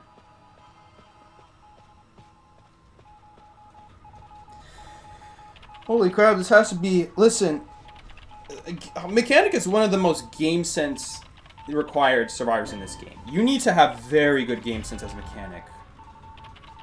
Oh, that was actually a rescue right there. Okay, never mind. She still got it after. Lizard's charge tech is so long you can actually get the rescue in his face while he's doing it. Like, if you see him start it up, you can actually still get it in time. But you have to react fast.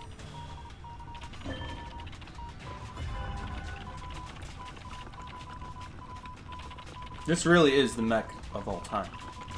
But yeah, Listen, I've seen a lot of mechs just like drop the robot instantly, you know, and stuff like that. But and I get it. Maybe they want to go for a tie or something like that. But this is something else.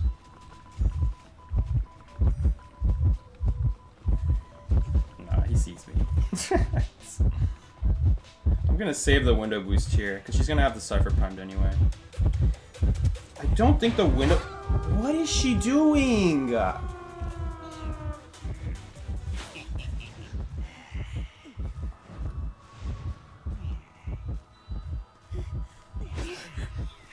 Dude, seriously? And she's not even going for the exit gate.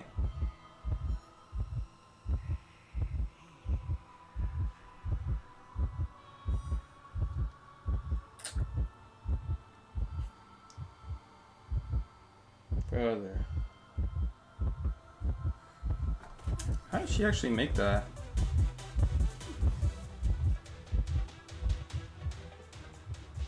Okay, well, if she doesn't want to take the one escape, I'll try my best to get it. I'm not risking her.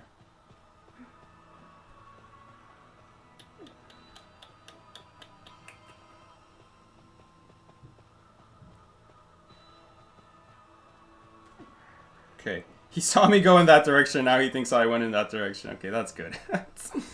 That's really good. Although he might teleport. Oh my god, where is he teleporting to? He teleported to the chair. Okay. This actually might just be Gordo Emo. This is probably just Gordo Emo. This is probably just someone who's throwing the game on purpose.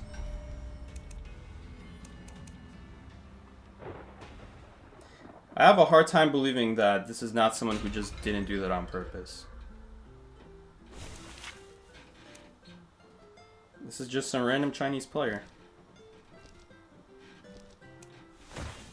52% win rate. This guy's actually throwing my match. This guy's actually throwing my match on purpose.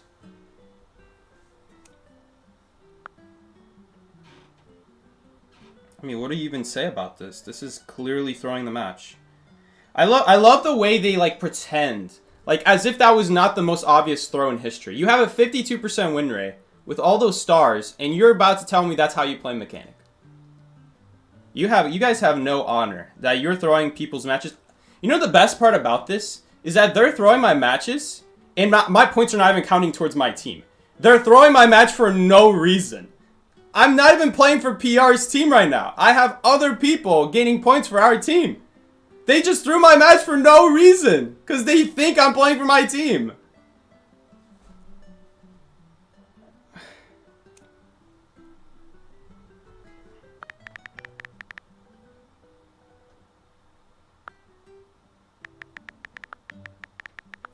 Purposely popping ciphers to kill detention. I mean, if this doesn't if the devs don't understand how to use borrow time and ban this guy, I don't know what they will do.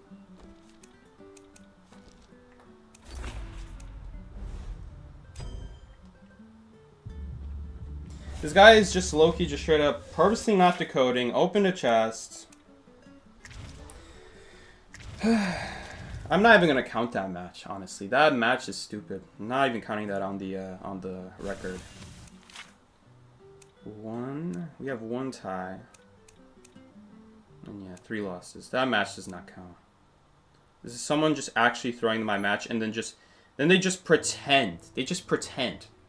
Like they're not throwing. This is what I hear about.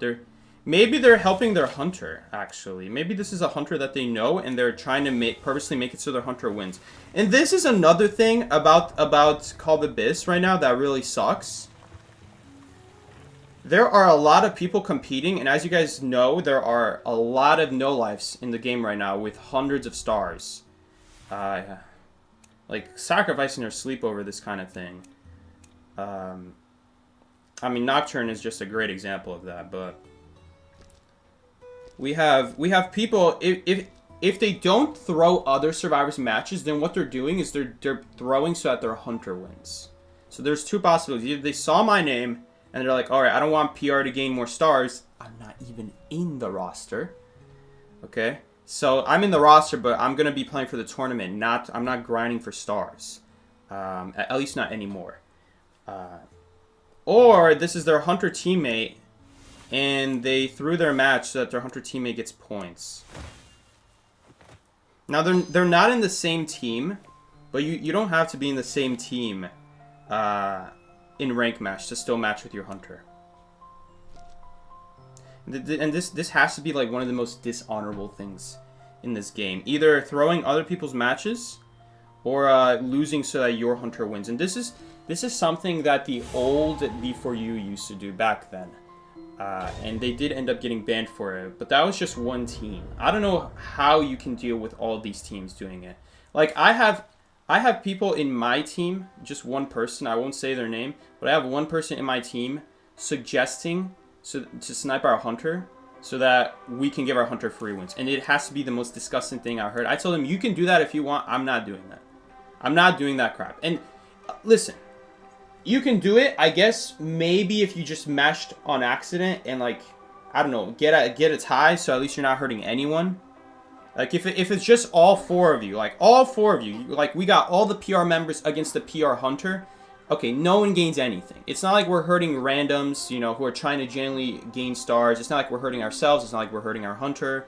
And even if we give a win to our hunter, well, at least we lost points out of it. PR still lost something, giving something to our hunter. But when you're doing this with other random people who are genuinely just trying to play the damn game, some of which just not even playing for Call of This, like myself right now, it's awful. It is awful.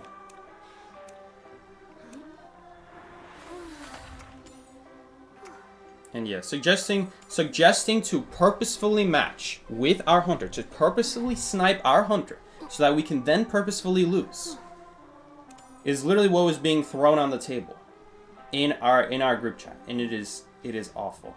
It is worse. It is the worst. I said we don't deserve to go to Koa if this is how we play.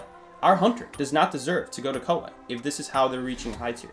And you know what? If other people want to do that, then I guess we can't stop them. But I'm not gonna get caught doing that. Because that's cheating. That's just straight up cheating. The doctor in my matches.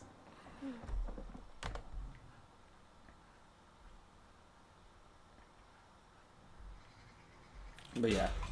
That guy, with that kind of win rate, he was definitely playing with people who he knows are good at the game, to have a win rate like that. I don't have a doubt in my mind about it. So he's not bad at the game in that case. Like nowadays it's honestly a miracle that I'm keeping my win rate above 40. playing solo, keeping my win rate above 40 with people who are actually trying their best, to say the least. At the very least, they're trying their best, right? And it's just their best is not good, to put it lightly. Okay, and it's all right. It's whatever. By the way, this wheel just straight up chose to chase someone else besides the doctor. I don't know what to say, guys. I don't know what to say. Is this not the most obvious form of chasing the randoms because they see who I am? I don't know. I don't know what it is. Am I crazy to think that they didn't want to chase the doctor as Will because my name is Psyche? Or is that too egotistical of me? I don't know. I don't know about this. You guys decide, but... Anyway, we have the Cypher for free at the very least. No, is Big Bow really that dangerous of an area? For a wheel? Yes, it's annoying. But I vault the top window and then I leave Big Bow. I don't have anything after that. I don't have any other windows, at least. I could, like, loop him back as Big Bow. Maybe it's because you're ship. Yes, but these ship windows... These ship windows are very easy for Wheel to clip through. Like, he can be on the other side of the wall, and if he turns 180 degrees, the very back part of the wheel actually goes through walls. Even though the front part doesn't, the back part does. So when a survivor vaults a window, you just combine your speed boost along with the fact that you turn sideways and your back will actually hit the survivor. Like, let's say I vault that window and then he just combines the speed up to go right through. That would hit me. It's very easy to hit a survivor. Well, I shouldn't say very easy, but with a window with a thin wall like this, it is not that hard for an experienced wheel to get the damage in. The Big Bow window, that's like a guaranteed window vault that you'll get value from, but the issue with that one is that you leave Big Boat and now you don't have any windows. So I don't think Big Boat is a great area against wheel, to say the least, because of the fact that because of the wheel tech that is involved. There's quite a bit of wheel tech that you can do, combining your speed boost and, of course, turning around will actually improve your hitbox and hit the survivor through the wall as they're vaulting the window. Maybe I should get off the Cypher so he goes back to the chair. I mean, he can't even see the Cypher shaking right now when he's in wheel.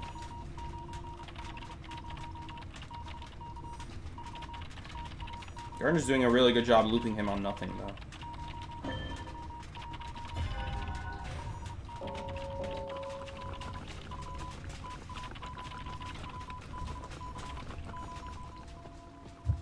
Now he has full presence too. That's basically undodgeable.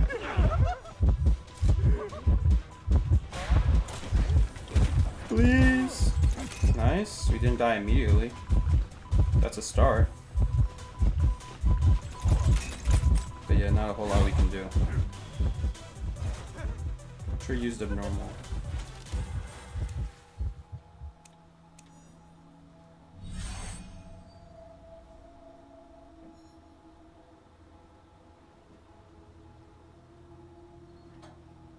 You got a breaking wheel with 200 matches and 100% win rate. He was level 20.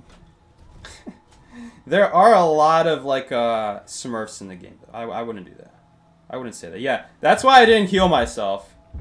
This guy came back just to pick me up. I would have died immediately, and then he would just leave me on the ground. I mean, honestly, this is pretty bad as well, though. This is also pretty bad, though.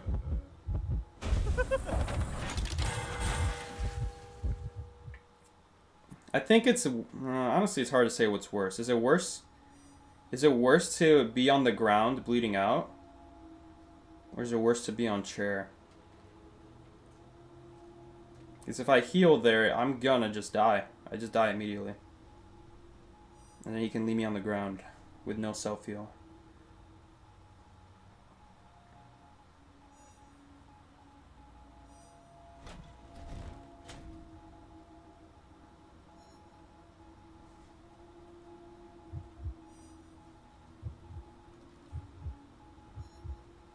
There's not a whole lot she can do here, you know?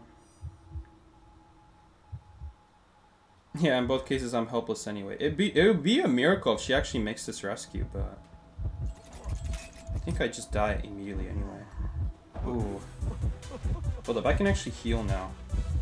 Oh, but now she dies. No, no, no! Oh, imagine if I take the hit for her.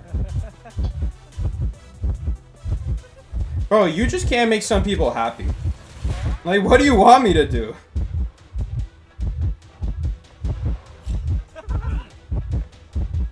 Like, what do you want me to do, homie? He didn't even throw a trap. He really could have just thrown a trap and went around the other side. It doesn't help that this anti-Korean is being very toxic this whole match. Like, don't get me wrong, I would love to rescue that journalist. But it's kind of hard to rescue the journalist when he's going to see me as he's chasing Gardner in the area that she was in.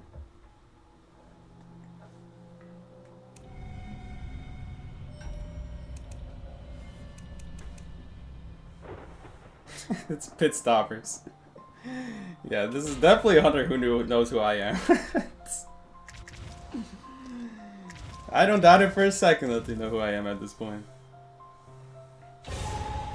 Would they not chase me, though? I don't know if Pit would go as far as to purposely not chase me. Maybe it's because he really thinks Big Bow is just a really good area against Wheel. It's so much that Doctor is now we're chasing there. I mean, I don't know about that. That's the thing. As a survivor main, it's so much easier for me to know what a hunter is capable of doing because I go against a lot of different breaking wheels.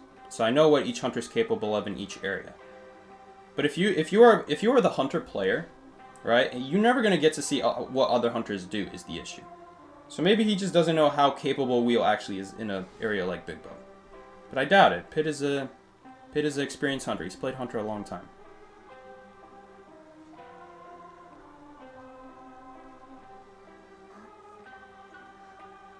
You expect continence? Oh, so you are the toxic guy. Okay. I'm sorry, Milk. I don't like that behavior.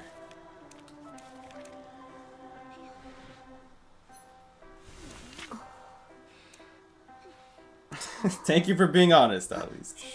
I would have never noticed that was you if you never said anything. It's the best part. Yeah, don't do that. Not in my matches. I have threatened to stop doing duos with people who are toxic in post-match, and that was before the pings. Bro, you're lucky I didn't. I was thinking about going on talking about how during this call bis there has been a surge, like a complete surge. What's the word? Like not just a surge, like an over surge. That's not even a word. An over surge of toxic players in this community who are completely, what is the word? Entitled. Who play like they are entitled. You are entitled to nothing except to the way you play. You cannot expect anything from your randoms at the end of the day. And I'm surprised that people are still upset that someone makes a mistake. And you have people who are good at the game, and you have even people like me who I make a mistake, and even I am getting BM'd for. I am getting you're on your own pings for it. Maybe the people don't know how long I played the game. Maybe they don't know that I don't usually do mistakes, but... Or maybe they just don't look at the situation and be like, oh, in this situation, this survivor is going to have a really hard time against this hunter in this area. Okay? They don't look at the situation in context, stuff like that, and it's just a bunch of entitled people. I don't want to see that kind of thing.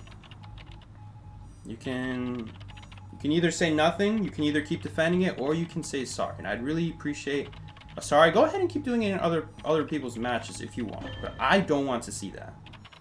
And I'm not going to stand for that. Especially because I don't do it. There was one time I did it because everyone was pinging you're on your own to every single person. Even though everyone was alive and no one was doing anything. But like, people who actually are pinging you're on your own, stay hidden, like the entirety of the game are... It's just ridiculous. I don't want to see it.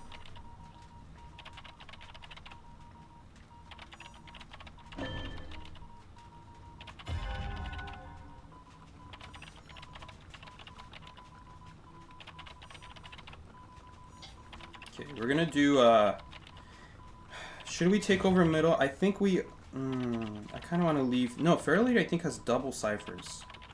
Let's take over middle. Not Fair Lady, sorry, Enchantress. She doesn't have double ciphers? Oh no, she does have double cipher. We're gonna take over this cipher. She honestly doesn't even, I guess she rescued just in case the little girl went down. Yeah, okay. And I think we're gonna do factory after this. And this should still keep us pretty in line with our decode speed. Okay, we're probably gonna have to heal this journalist though. I'm just gonna have to, yeah, follow me. I don't want to be close to the hunter. Further we can get away, I think the better, but this is alright. And we're gonna heal her fully here. I don't think we're gonna go for a double rescue. Forget about rescuing. No, is she going for the rescue? Please, don't do it. What's the point? We don't have a lot of cipher anyway. Now we have no decode. Okay, great. At the very least, if no one rescued, we would put ourselves in a situation where Hunter is forced to deal with one cipher remaining in a position where we have 3 people doing 3 different ciphers. Like, that would be incredibly difficult for the Hunter to deal with. But instead, we have someone rescuing. Like, yeah, we got the rescue up. Great. We have no decode to support this Pharaoh lady in getting off of chair. Maybe if she gets lost, maybe if somehow the Pharaoh lady gets lost, right? And then somehow she doesn't get chased. But I don't think that's happening. I mean, what did we get from that? We got no decode. We have Journalist who's now stuck having to help Enchantress. And Enchantress is going to be at half health. Hunter's just going to go straight after Enchantress. Even though Enchantress has 3 stacks. Well, guess what? She would have also had 3 stacks if she just didn't take 2 hits immediately trying to go rescue. And if she just kind of normally. Definitely, too, because she would have forced out chip hits, like earthquakes.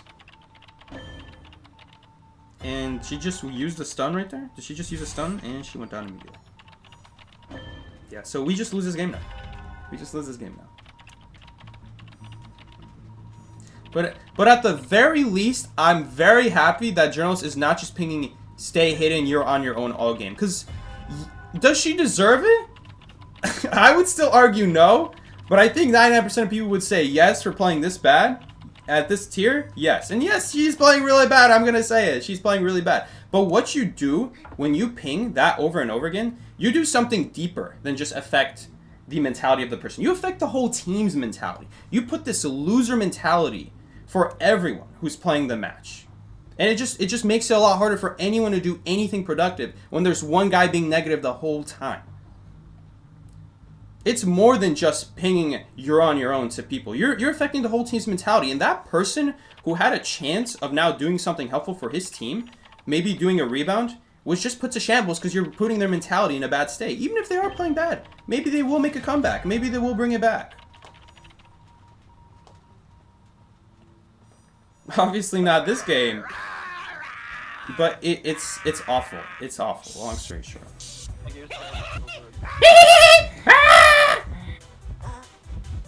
We're not making it before half, unfortunately. We just get vined every time. We may as well take our time at this point. Dr. Dakota Cyber Machine? Well, if I did that, then you'd be dead right now. We're not making it. I should just rescue him.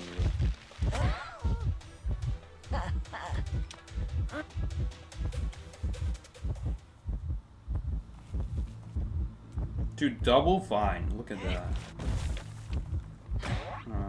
Too bad she didn't stun before.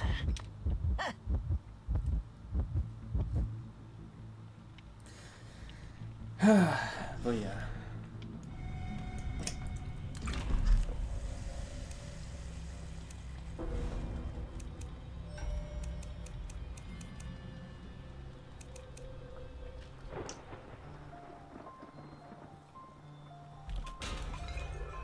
Thank you so much, by the way, Scabula, for the $2 donation. Happy New Year's, Doctor, best floor raiser in the game. Thank you so much, Scab. I believe in Doctor. I genuinely believe in Doctor. I think she can be a good survivor. There's a lot of little things about her, and especially if you run this one persona trait, the Battle Medic. I call it Battle Medic, but it's called Touch Effect. Battle Medic would have been way better, but Touch Effect, basically, you get a movement speed when you heal up.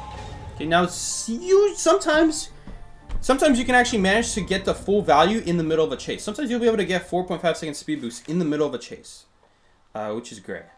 But it really, I haven't been able to figure out how to trigger the full boost yet. I think it has to be when the hunter is like behind a wall, and it has to be a few seconds after they last saw you. So if you've been behind a wall for the last few seconds, I think that should be a reliable time to just pop your heal for the speed boost, and you should get the full 4.5 seconds. Yo, what's up, Joseph? Thank you so much for the luck. Appreciate it. Thank you so much for coming in as well.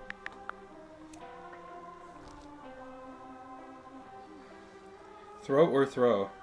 I don't know who this person is, but they know me, so I hope we don't play bad this game. Where did you get the idea for Battle Medic from? Because when Doctor heals herself enough times inside of a heartbeat or in chase, I don't know what it is. It's either heartbeat or chase. She gets an achievement called Battle Medic. It's like, I say achievement, but you get it's like the game's mini achievement system, and they've tried their best to make it so that every survivor has like an achievement. There are a couple that I know about, like Coordinator. If you get the rescue and then you shoot the hunter after the rescue, and if the survivor stays along for long enough, you get achievement for it, right? With Coordinator or with First Officer. If you hit the hunter with your pocket watch before you rescue, and then you make the rescue, and then you hit him with the pocket watch again after the rescue, that counts as an achievement. I don't know if it has to be with the second or third shake, and that you definitely have to hit every shake, but I don't know if you can just do it one time, rescue, and then do it a second time. I don't know if that counts as well.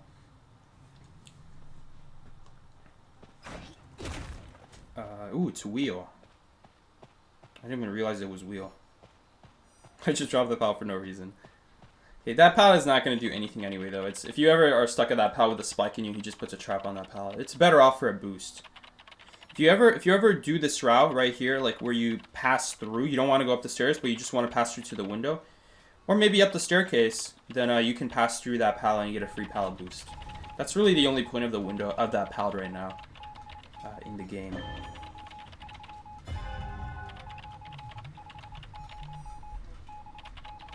Hi, Tata. Hey, ni hao. Mm-hmm. Speak to the lady at like 4 or 5 o'clock, okay? Oh, yeah, that's okay. Don't worry. Alright, thanks for telling me. Okay, no problem. Bye-bye. That was my dad. That was just my dad. I'm sure my dad is okay being on stream. Oh man, this guy is actually doing work as professor. Really nice stuff. Do the scales actually prevent you from getting stunned by the trap? I don't think they do. It would be nice if they did. Do they? Does anyone know? Did they say ni hao? No, that's just my name in Polish. And it's with an M. It's not with an N. It's the exact same pronunciation in Chinese to say hello is mi hao in Polish, Michael. But with an M instead of an N. Oh, sorry. It's okay. It sounds exactly the same. I made that connection like 10 years ago. No, don't worry. I know about it. The random that said hi to you said that I taught them Gravekeeper. That's honestly... I'm really happy for them. I'm glad they got better at Gravekeeper because of me. Also, this is such a good matchup for Gravekeeper 2. Wheel. It's gonna be... Oh my god, he hit the scales! Wow, no damage rescue. Is that really me teaching them, or is that just them being a god? They can rescue again now. This is actually really good. Now we don't have to have him like run across the map to do someone else's cipher. This is great. It's Mr. M, Big M. It's Mr. M. Mickey heard Mr. M. Mickey, I think you might be a little bit behind on the stream because that was like a minute ago. Or maybe you just responded after a minute. I don't know. Maybe you're live. Is the red dot next to live on the YouTube video filled in? Is it red or is it gray? If it's gray, you're not live. You gotta click it to be live. Or not the button, but the, sorry, not the dot, I should say. You should click the live word. You were behind, you just watched the shore now? Okay. You responded really quickly afterwards, so no, you're good. Okay. That's a shame. I'd love to pull a chest item right now, because the syringe is not going to do anything. I don't even think we're going to do the gay. Oh, that's bad. I don't think it matters. He just uses a shovel anyway. It doesn't mean he has to use a shovel now. Ooh, he actually got hit in a spike? He doesn't have any more shovels? Okay, we're actually just going to do this gate then. Oh, that really hurts. That really hurts. I thought he'd for sure be able to live. And then we just play safe. No, now we're in a rough spot. Okay. We'll see here.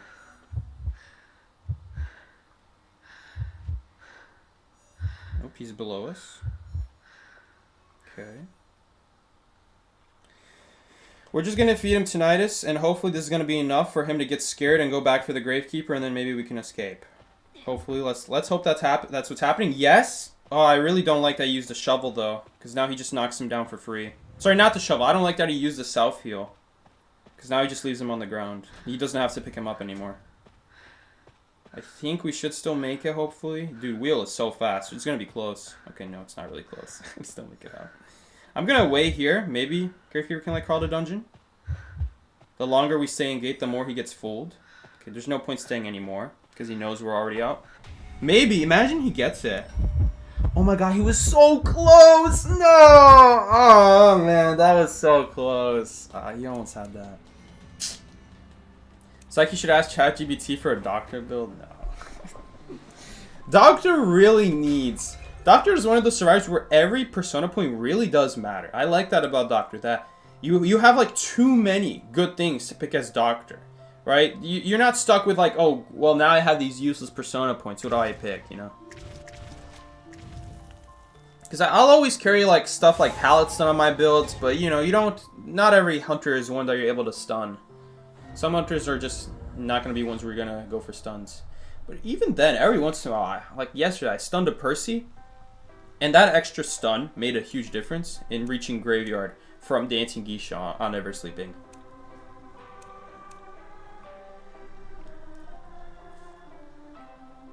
You could smell the dungeon breath from their heads.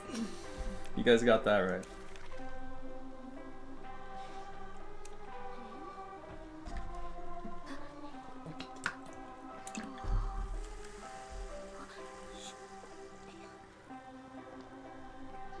I used ChatGPT and it was saying the best solo queue survivors were Doctor and Lanternist. Listen, I don't think it really matters what survivor you go when you're solo queuing, because there's no such thing as really carrying the entire survivor team. Even if you are a harasser or you are a supporter, you still need your teammate to do the right play. You still need them to know how to take advantage of your support. You still need them to maybe die in the right places where you can support them well, if it comes to that. There's no such thing as really carrying the team, so I wouldn't say there's anything like a solo queue survivor. The closest thing to carrying the entire survivor team that exists is just kiting first, and you just do a 3-server kite. And that way it's just as easy as decoding the server machines for your teammates. That's the closest you can get to carrying the game. So is Doctor the best solo queue survivor? In terms of baiting the hunter into chasing you, maybe. Maybe it is. That's why I would like to go Thief. That's why I like going Thief, because so many times, especially when I first started playing Thief, so often I would go Thief and I would be the first chase, and the hunter would just get railed by the flashlight. And it's not like it was a difficult kiting area for me. They would come chase me, and I would be in places like church. Or I'd loop them on the moonlit carousel, which I guess is not as easy, but stuff as easy as like church, right? Or shack behind church, you know, combine the two areas together. The hunters would just chase me there. There's just nothing they could do. I've had them chase me.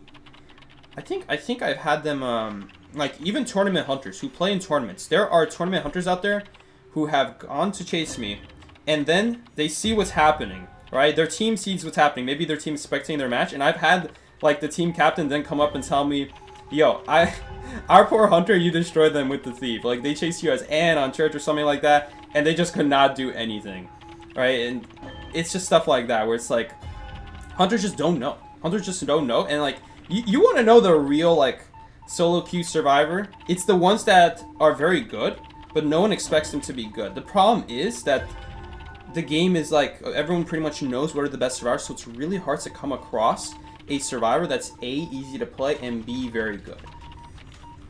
If you want to know, like, other, like, I would say underrated survivors that I don't see enough people play, that in my opinion I feel everyone should play every game, it's Meteorologist is the second one. Alright, so Meteorologist is, like, of course, much more practical in every single map than Thief, and much less skill to play.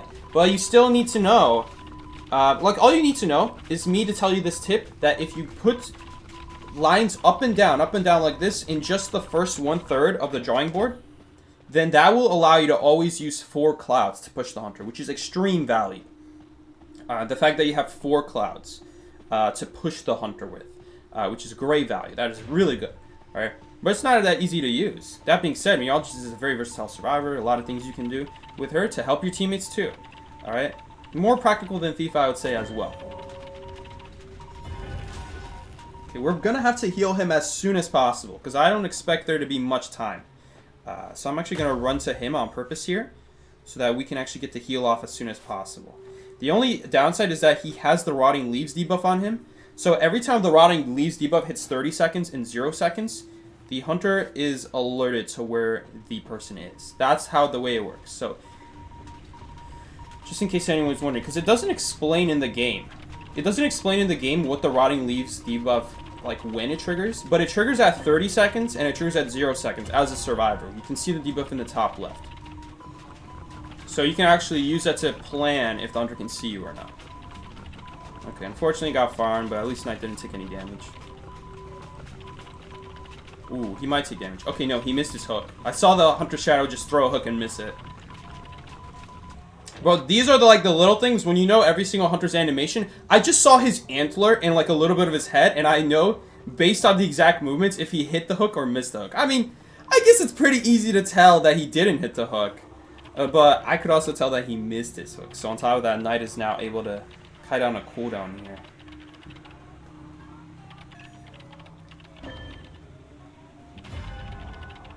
You know, Doctor's going to be great in these kinds of situations because I'm going to get injured here as long as I make the rest not hard. It might be hard though because it's gamekeeper. He could hook me into a trap.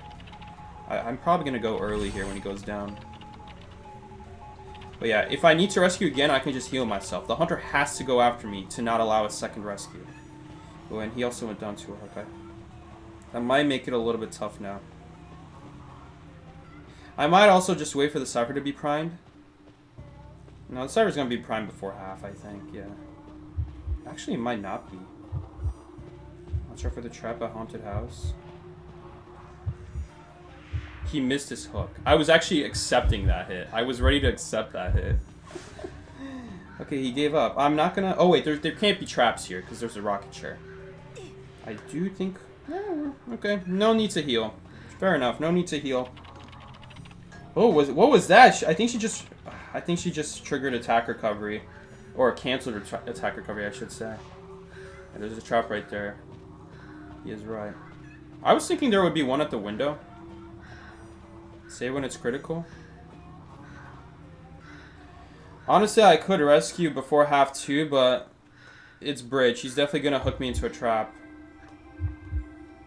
Oh shoot, this is not good. Whew, that was close. No, we can't go yet. This is not gonna be good. He's just gonna hook me into a trap here.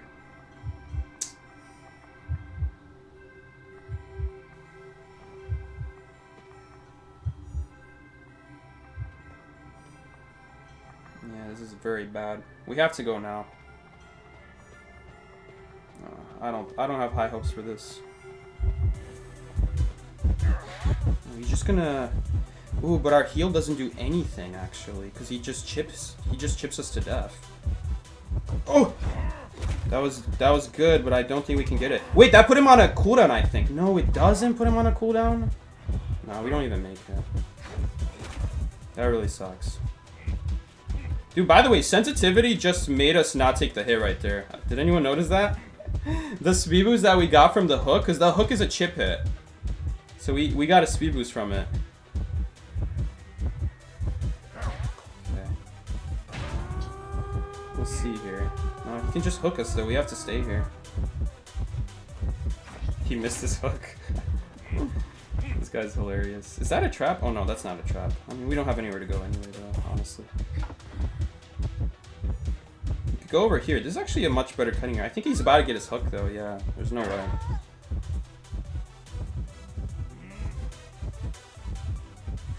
Does he get out? He doesn't get out. We are close to the gate though. We might be able to get out. Honestly, if he overcommits here, he might just knock down this knight and leave him on the ground in hopes of getting me. No, he is actually gonna chair him. Oh, I actually get touch effect from healing myself, right?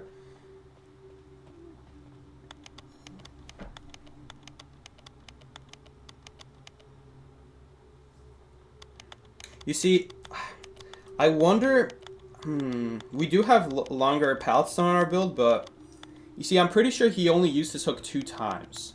So there was still one more use where it was available for 8 seconds. But after the 3rd use, it's only available for 4 seconds. I wonder if we would have been able to like stun long enough so that the hook actually gets canceled. That was our one chance. Like, we stun him and then his hook runs out. But even then, would we make it before half? I think we would. Sorry, not before half, before he dies. I think we would make it. But yeah, that really sucks. I should have gone like around the map. I should have gone around the whole map, around the bridge. But if you do that, you end up getting seen. Like, your shadow ends up getting seen, but it probably would have been our best shot, you know. It was Mushin, yeah, it's Mushin. I'm surprised that he ended up chasing on that side of the map, by the way, because that side of the map is a lot easier for Survivor Sakai Gamekeeper on, because of the tall walls. You can't hook over every wall like you can for first stop and second stop.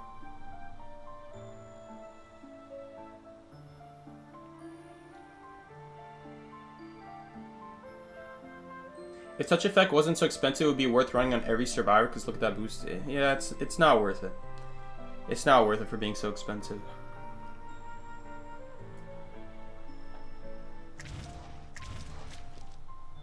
Oh, we still have 1 minute left of rank. I thought rank was over.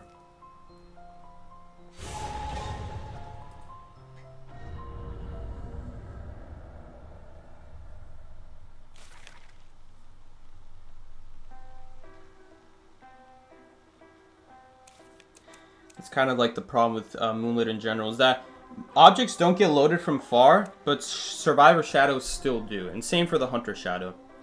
So we can use it to our advantage, they can use it against us as well.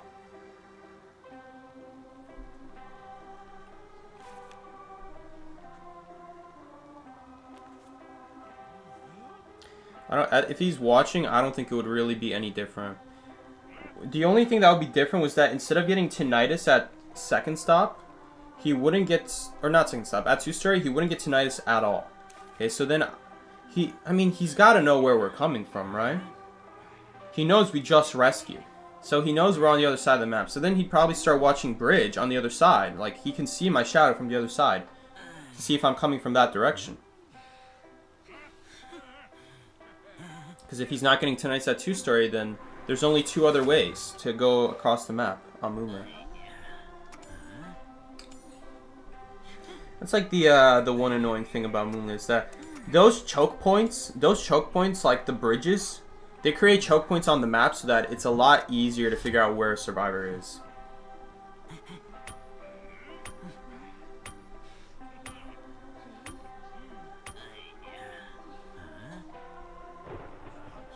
I mean, I don't have a lot of experience kiting Queen Bee. So far, every time I've dodged the spit, I try to dodge it and then I walk into it because I expected it to run past me already.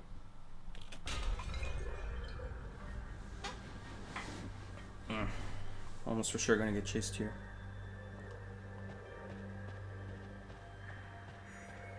No, we're not. We're not getting chased.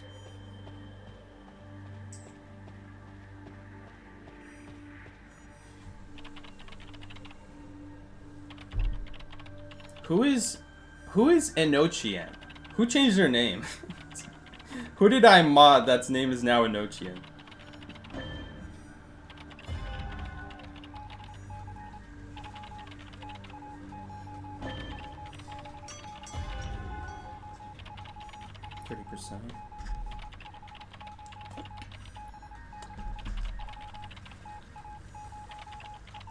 Is that Doctor Skin an S tier? Yes, it is.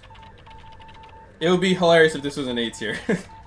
Some of these A tier skins, man, are better than the S tiers. Like the Gomez one. That could have been his like S tier limited.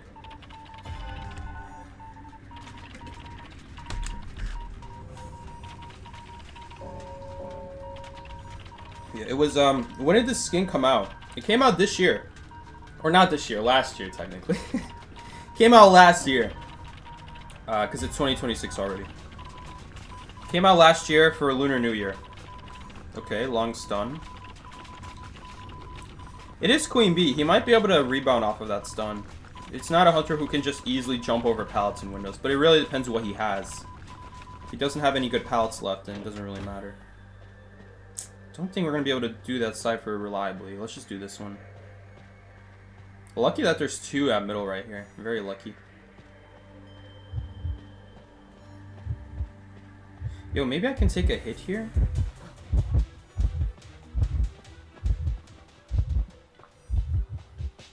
Maybe. Hard to say, because Ford's already helping him. It's kind of a waste to have 2 people helping.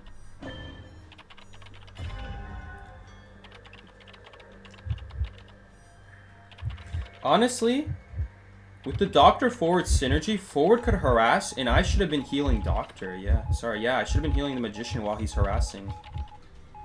That's actually a really annoying synergy. It's very expensive for decode, though. I can go rescue this. Is he already leaving? No, we need to help out right now. Wait, he might walk into the pallet. He did walk into the pallet. I think he might be cooked here, though. Where'd he go? Dude, even I don't know where the survivor went. Oh, shoot. I don't know if should we still help him at this point? I don't know. I don't think we should help him at this point. That's really annoying that you can't see where the survivor is when they use an illusion. Because then we just fell behind. Like once you're behind, it's really not worth running after them. Okay, we're gonna vault. We're just gonna play this game safe, slow. Okay, no, she's not going after me. We need to pop this cipher, though. This cipher's our priority now. Now that Magician is dead, this needs to be popped. Okay. Because the Cyber's a lot easier for Hunter to protect than the upstairs one. Should we grab an item already this soon? Probably not. I don't think so. Let's teleport, yeah. Syringe could still be useful. Okay, she just dropped down normally.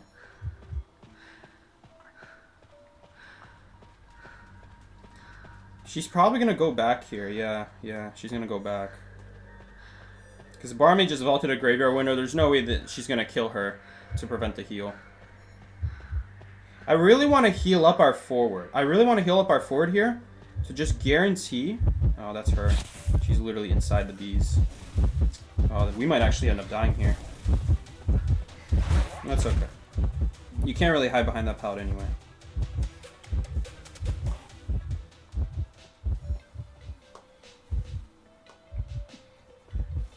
Ooh, this is... Actually, we can vault. We can afford to vault this now. And she missed. Oh, and she missed that. Oh, but we're not going to make it, though. We're not going to make this the issue.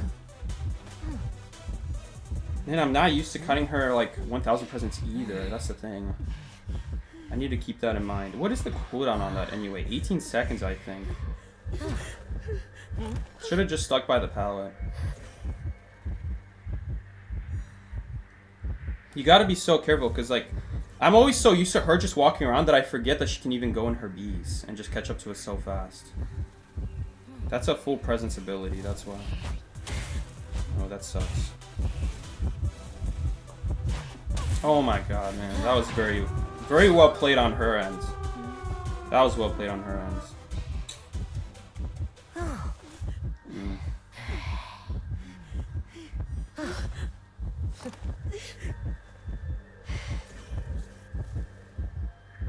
And now we're kind of screwed.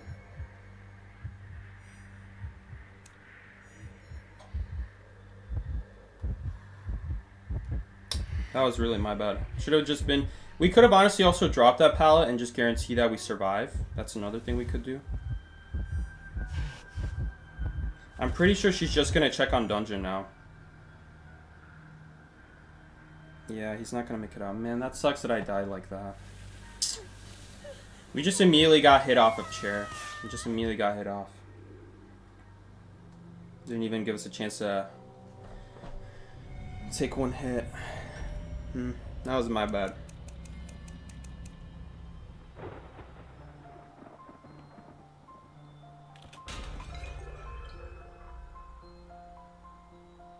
You don't like that I'm using the D tier accessory? I don't like using any accessory on Doctor.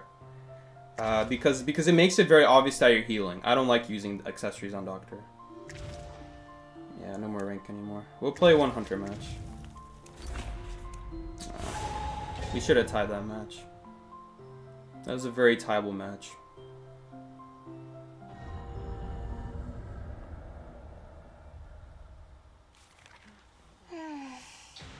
Is maintenance today? Yeah, maintenance is always Wednesday evening.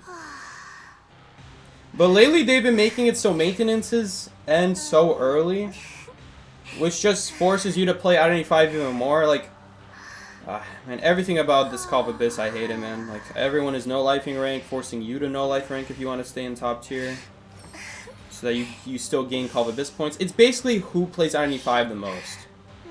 Not even so much about who plays Identity 5 the best to get into the tournament.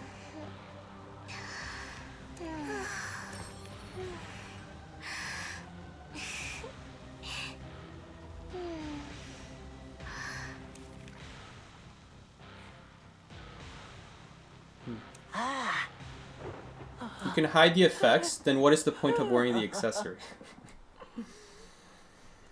When you hide the effects, what is the point of the accessory at that point?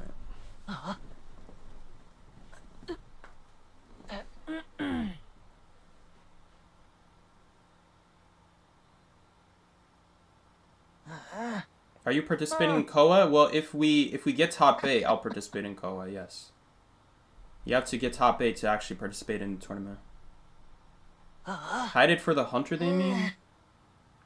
I still don't think there's any point then.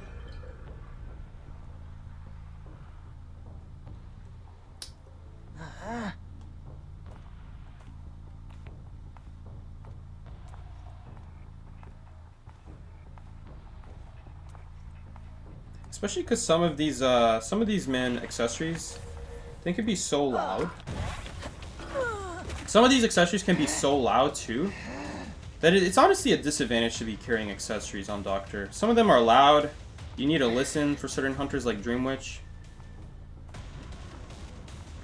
And it's not like I've never worn accessories for Doctor. I have. That's exactly why I don't like the accessories for Doctor.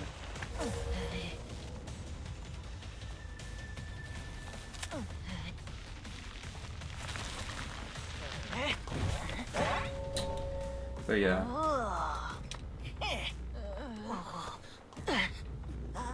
And also, half the fun is showing the accessory to the hunter. But when it's a disadvantage to carry the accessory at that point, I just don't see any purpose.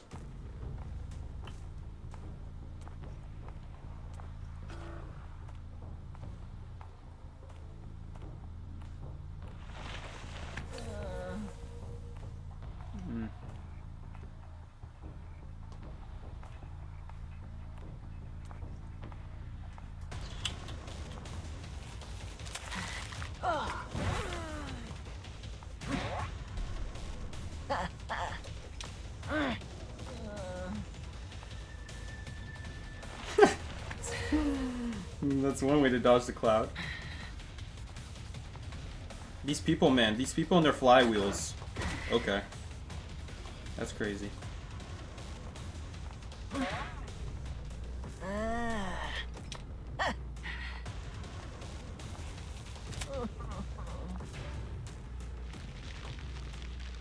Oh my god, the lag! The lag as I'm trying to turn the vine! Oh my god, I just missed a free hit on him. At least he missed his lasso for no reason.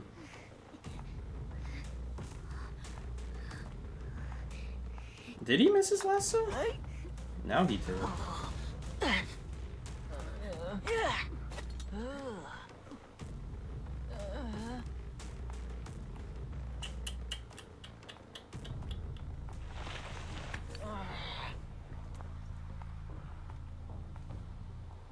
Oh, Sever's still shaking.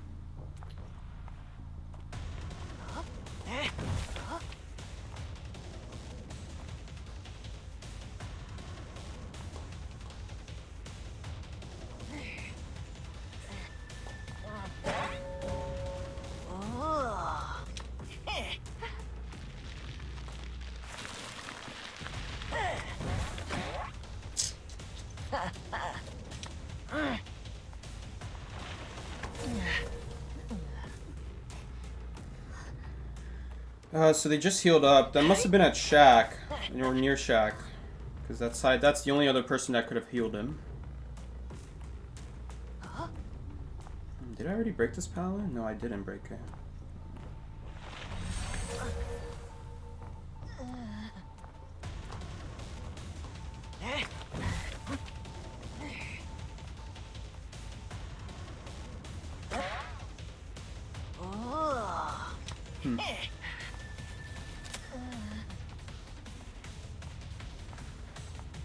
She's just running in a straight line.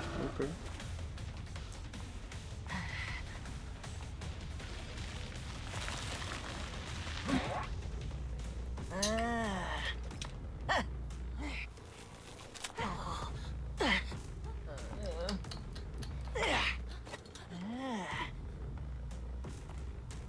Man, come on, where's the spot? It doesn't matter at this point.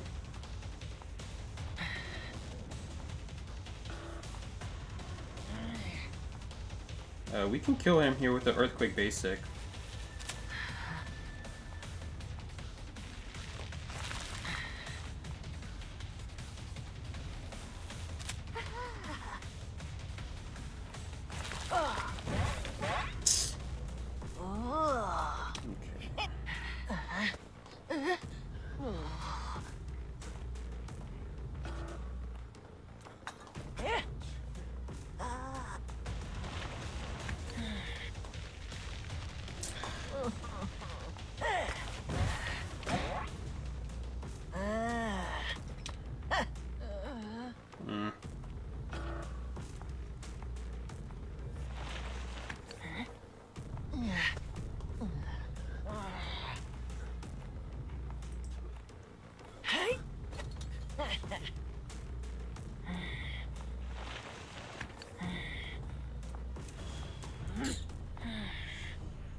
Poor feral lady with a rescue speed.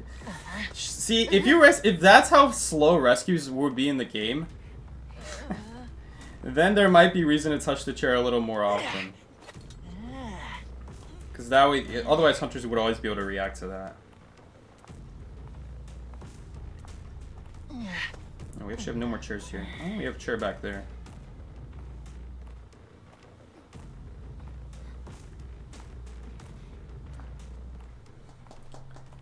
You like Explorer's accessory where he has a whole party dancing around him? It's so silly. I see. Okay, so then you can carry accessories on Explorer, and honestly, that would be funny. That would be funny where it's like, okay, where it's like, how does the hunter not see your accessory when you can just hide it? That would be funny. Yeah. Gravekeeper's booster rescue speed. He honestly doesn't even need it. You just rescue so fast. But yeah, Gravekeeper's even more of a luck game. The faster you rescue, the more of a luck game it is for the hunter to just swing and hope for a terror shock.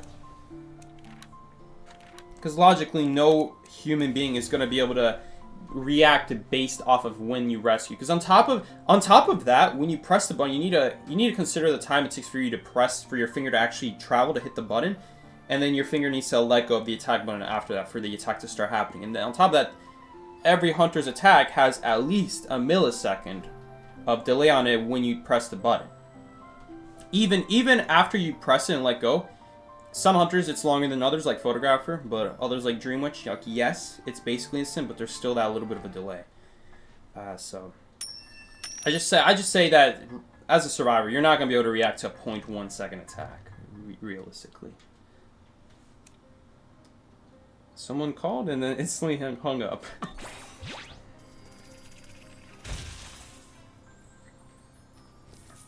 I remember when Magician made it so that everyone rescuing him was 100% slower at rescuing.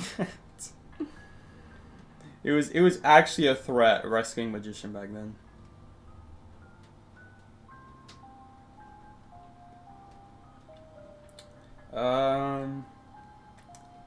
I do want to do a Puppeteer stream. And I do really want this Call of Abyss skin. Because I feel like this is going to be my main Puppeteer skin, I feel like. Because he actually looks like a doll. All these other ones look hella ugly. You won't catch me playing Puppeteer. Half the reasons because his skins are so ugly. So I gotta get the Koa Puppeteer here. Let's actually pull for it right now. Let's pull for the Koa Puppeteer. And you cannot get duplicates. So we cannot get duplicate little girl anymore. I have the little girl already. All these other skins I'm probably never going to wear. But, I mean, the spider maybe. Nah, spider neither. I don't think I'll even wear the spider either. Alright. Like, I don't even wear the Clown Call of Abyss. And Clown Call of Abyss is great. I just love the other skins for Clown too. I just like how Clown's design. And you guys know the drill. We're going to be opening them one by one. Maybe I should actually wait to see if the skins are any good for Call of Abyss 9. Yeah, I forgot what Call of Abyss we're in. You know what? Made an assist today. If I decide I don't like the new skins in the new Essence, I guess we'll just pull for the puppets here. Alright, but for now, I'll save the light bulbs. We'll save it for the new skins. The S tier is already Photographer. We already know that, which is already gonna... which already makes me not interested in pulling for this Essence, because the whole point of me saving these Essences, these light bulbs, I should say, is so that I can pull the S tier. So that just guarantee the S tier, because really anyone can pull the A tiers.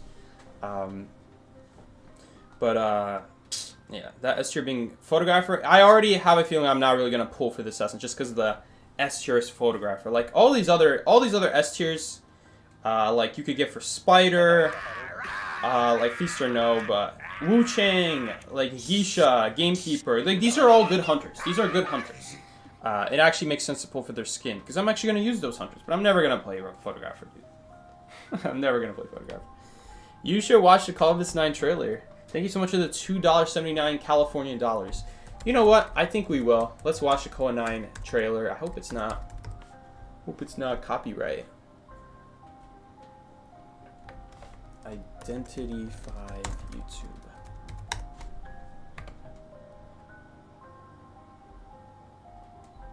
Dude, the graphics in the Cage of Yesteryear, I didn't do that story. I never did it. Let's see. Identity 5 Call of Abyss. Man, no one checks out the English YouTube channel for Identity 5. Rest in peace. Dude, the animated shorts for Arnold and Puppets got way more views. Come on. I love that series. I watch all of them. Okay. Let's watch the Call of Abyss 9 trailer, if I could pull it up. Give me 1 second, guys. Call of the Abyss 9. Let's see, does it work?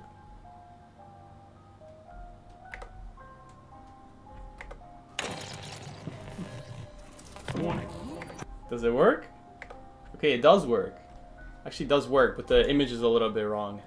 Let me fix that. Oh. YouTube exposed? Okay.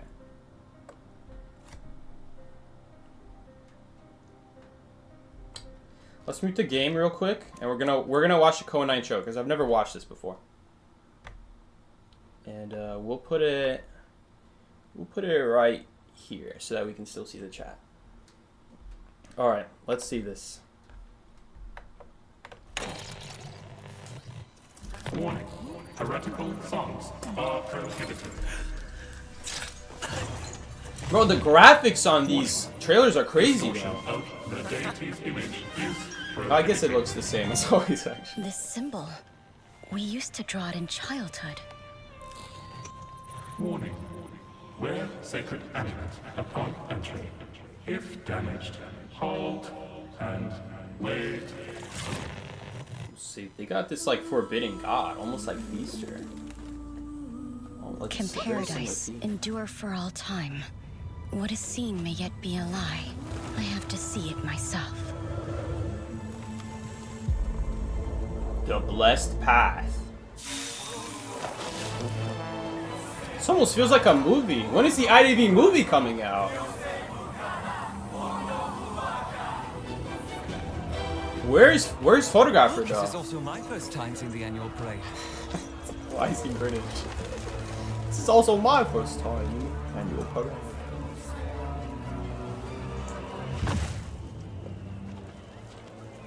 Who was that?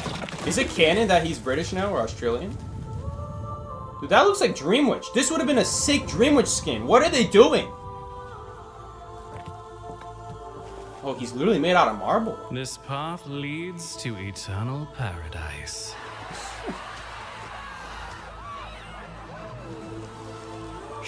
Dude, they were cooking with this theme like an evil god. It was genius.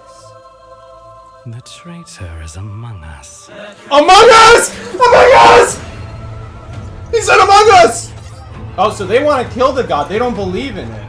They think there's something up with him. Oh, fire investigator? Who's that? That should be Lucky Guy's skin. Who's that? Journalist? I'm not that impressed with the 8 series, I'm not gonna lie. But the animation is awesome. Let's write a story. About the world outside? Let's draw something as our ending. Why do people ask machines questions? People need an answer.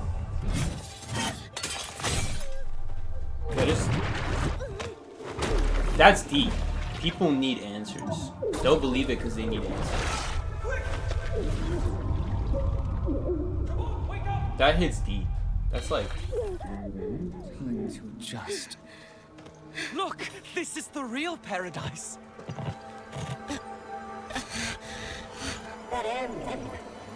What the hell? She ingested something. She had a little bit too much.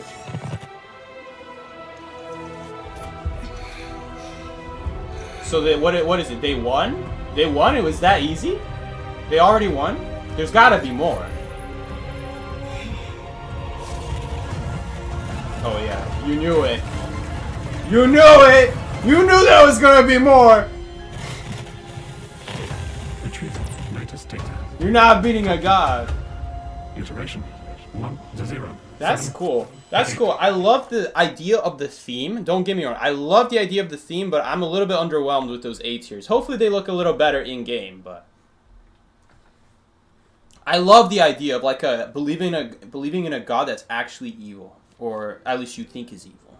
I mean, who knows? Maybe he's not evil. He probably is because he's a hunter. 5 survivors? Yeah, so apparently there's 5. Is there 5 survivors? Okay, here's the thing. The 5th survivor is not going to be in the essence. They always do this every Call of Abyss, where there's 4. Okay, so this is why someone was telling me that there's actually a 5th survivor. There's going to be Pharaoh Lady. Right? But everyone else was saying there isn't going to be Pharaoh Lady in the essence. Because I remember now. I remember the way it works. There's always a free A tier for Call of Abyss. Every single Call of Abyss, there's always a free A tier. So the A tier is going to be Pharaoh Lady, which great. I'm sure everyone really wants to get free A tier Pharaoh Lady. It's everyone's dream, right, guys? But yeah, cool theme. I love the theme of the Call of Abyss. Like it's great. But I don't know about the skins. Is that meteorologist right there? It's interesting. It's really interesting. I like the theming a lot better than, like, let's say, I don't know, like the racing one. I really didn't like the racing one. That could be just because I'm not interested in cars in general. And honestly, I don't really like the city one either. I'm not a big fan of the city team. I didn't really care much for, like, okay, there's this random person who's really popular and somehow she has control of everything. Like, yeah, that makes real sense. But I like, to be fair, you could say the same thing for, like, Call of Abyss 2. Like, what was the Call of Abyss 2 story? I don't know. They were just, like, in this winter thing. But I at least like that Call of Abyss 1 and Call of Abyss 2 had a real emphasis about there being an abyss. Like, Call of Abyss 1 was literally about, literally being pirates and, like, being in the ocean. And that makes sense. There's the abyss, right? And in Call of Abyss 2, there was, the abyss was kind of like something in the mountains. And there was, like, this deep hole, I think, where that was, like, where the evil eye host was coming from. And I think that was the idea of the Call of Abyss 2 story. But, like, Call of Abyss 3, Call of Abyss 4, for me, they kind of lost the meaning of the Call of the Abyss. For me, like, what is the Call of the Abyss? The Call of the Abyss is, like, this, like, to me, when I think of the Abyss, like, and you're being called to it, like, I would think that it's, like, it's perfect for, like, a tournament, because it's, like, calling all the top players to, like, fight off one another. And so I love the naming of it, but in terms of the theming, those recent Call of Abyss, not the recent ones, but the later ones just didn't make really sense to me. But then later on, they kind of brought it back with, like, the space theme, like, there's this huge, like, abyss of nothing, if you can think of it like that. Or, like, in the most recent one, the Call of Abyss 8, that no one really liked, I like the idea of, like, this like, morbid decaying. Like, the longer you stay in this land, the more you decay, but you gotta tread deeper to get into this, like, figurative abyss. Like, it's getting more and more figurative, I'm not gonna lie, because they already did the ocean theme. But I like the idea of it. I don't really think the ending really makes any sense, that the spider just went rogue, or did it lose its control and stuff like that. So that was my one issue, but I love the idea of Call of Abyss 8, the morbid idea. The space theme was really cool, mostly just because of the looks. The looks was just amazing. Music was amazing. I mean, who isn't, like, just awe-inspired by space? So I really liked it. But yeah, that was Call of Abyss 9 trailer. I think it's good. I think it looks good, but I'm not too interested in the skins, honestly, and its photographer. I really think it could have been way better to have, like, Dream Witch, especially, like, this god theme. Imagine they did Mad Eyes. Imagine Mad Eyes is the god. That would have thrown everyone off. That would have been great. But I think Dream Witch would have been a much better pick for this Call of Abyss, especially with, like, the whole god theme and the evil god and stuff like that. Then photographer. It looks like his camera world skin is going to be, unfortunately for me, very similar to the Call of Abyss Wu Chang, where, like, the Call of Abyss Wu Chang one, where, like, his whole face is black. I don't really like that, because that's basically this skin. They already did that with this skin, so there's nothing really new going on there. I love how there's, like, just a square space right there. This needs a bug fix, this animation, but anyway, it's all right. I don't think the skins for the survivors seem to fit very well. Like, maybe the meteorologist one fits good, assuming meteorologist is in this essence. I actually cannot remember if he's in this essence, if she's in this essence. I think I will pull the puppets here. Alright guys, let's pull for puppets here after seeing the Columbus Essence. I'm not too impressed. This is probably going to be an Essence that I'm going to skip over. I don't think there's really any skin that I really would want except the Meteorologist one. If there's a Meteorologist one. There's no Meteorologist? Please. We're definitely opening these Essences. Oh, we already got something. Streamer Life, let's go! Ah, okay, well, it's not what we got. But we were nowhere close to our guaranteed. So that's just one less survivor we can get when we're aiming for puppets here. Streamer luck, let's go. Easy. How many essences have I opened for this? Because I actually did pull for this. I've opened 140.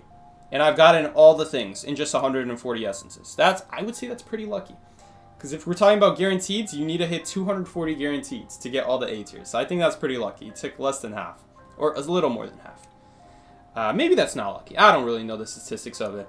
And then, of course, this one we opened as well a long time ago. 139. So maybe the average is about 139, 140 to pull everything. But I do feel like I was very, very lucky. I think when I was pulling these essences, I was getting very, very lucky. Getting the A tiers very early. It was really the S tier that I was pulling for anyway, though. So maybe you'll have a little bit rougher time with the A tiers, but we already got 2 of them out of the way, and we are only 46 in. So I would say that's pretty lucky. I would say that's pretty lucky. Opening 46 essences, and we already have 2 A tiers.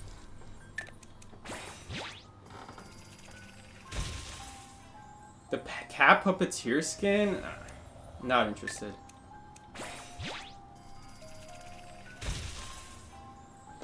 You wanted the Taplaka Feaster? No, I didn't. These are all free essences.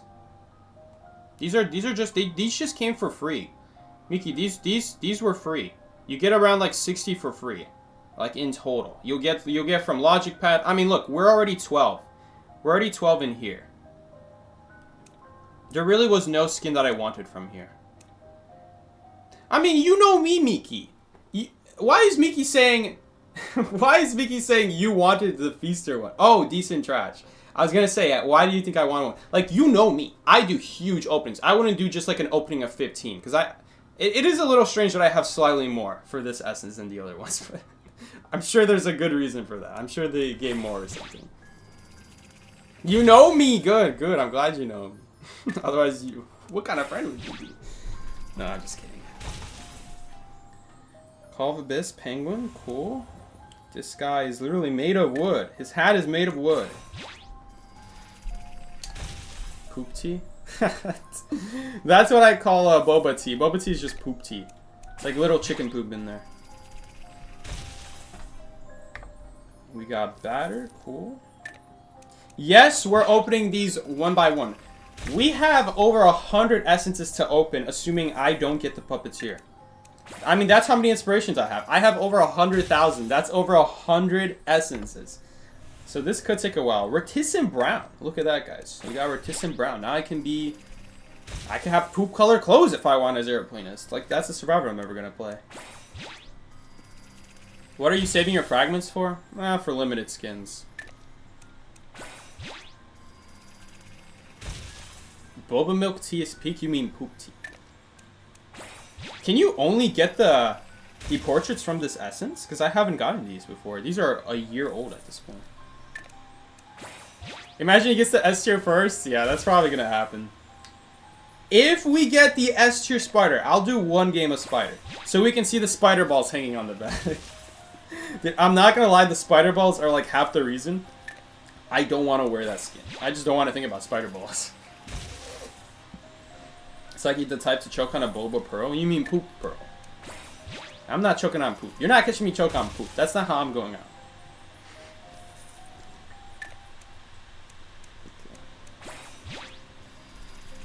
18 in.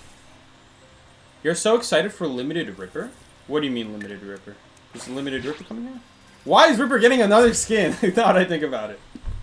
They're making a limited skin and it's for Ripper. I mean, Ripper is just, I guess, a great character to make skins on, right?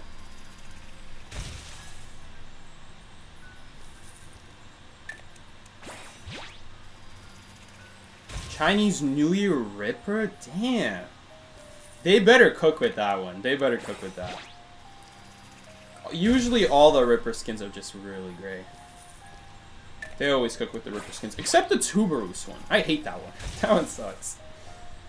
Dark Side Opera Singer didn't get that one yet. You should see how many skins I have for Ripper. I think I have more S tiers for Ripper than A tiers. And that's not counting. Oh, we got something. What did we get? No! Come on! Of course! Of course! I mean, I guess I got the Go Man one. Listen, didn't we get 3 A tiers last stream? We got 3 A tiers in the same stream. To be fair, we pulled 3 A tiers. And that is still above average luck. That is still way above average luck. That was like, what, 24? That was like 24 essences. Actually, we can see right here. We opened in total 27 today. And we got an A tier in like, what, 3 pulls? And then we got our next A tier in like 24 pulls. So you know what? In terms of actual overall luck, if we're just pulling everything, we are way above lucky. We are way above lucky. 71 open, we already have 3 of the A tiers. But we have all of them except Puppeteer, sadly, which is the one I wanted. I don't even think the skins look good. The only reason I want the Puppeteer one is because it fits. It really fits the theme. It hits hard. Like, you're made of wood in a Call of Abyss that you turn into wood. That's perfect. I gotta wear that Puppeteer skin. That's a great one. I just love the theming of it. Either the skin looks really, really cool in a way where it's nothing related to the original character, like the Goma one, or they just hit the theme of a character really well that I would wear that as like my default. Like, that a character looks so much like it fits them that it could be their default skin. Like, I truly believe this Puppeteer skin could be Puppeteer's default, and that this should have been Puppeteer's default. I think it looks a lot better than Puppeteer's default. Same thing with the Lawyer one. Same thing with this Lawyer skin that was from a crossover. This could have been Lawyer's default, where he looks like a genuine, good-looking lawyer. It actually makes sense with his story that he stole Hellenberg's wife or something like that. Like, you're not gonna have me believing for 1 second that this beaver-toothed man, nerd, actually stole Hellenberg's wife. There's no way. I mean, he's clever. He's clever for that. I'll give him that. That he managed to do that. But I don't believe it in terms of real life. I don't believe it for 1 second. But you know what? It's probably because he had money. Okay, there we go. We just made it real life. Whew! Cinema. We just made it real life. Make a movie about that. Yeah, Once Leo is good looking too. Like, Once Leo, she left Once Leo. Brother, that was, that in terms of lore of the Once skins, that was what they looked like before they went into the manor, or before everything went wrong. That's what those characters look like in terms of the lore of the Once skins. That's what I've been told. That the Once skins are supposed to be the version of that character before all the stuff happened, all the bad stuff happened. That's what they apparently looked like before.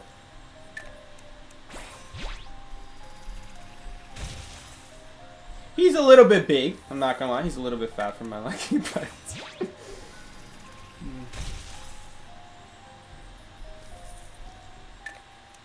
what am I talking about? I'm not gay anyway. That's why he looks like that now? Why? Because he's burned? Because of Lawyer, you mean? He's your default too? You just wear him as like your default? Yeah. You mean Puppeteer or you mean the Lawyer? I assume you mean the Puppeteer. Because the Lawyer one, I think it's been more than a year, right? Yeah, hefty Irish, man. Is Hellenberg actually Irish?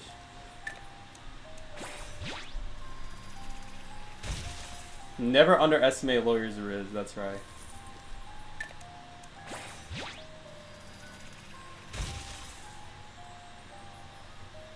Oh, we got a new skin.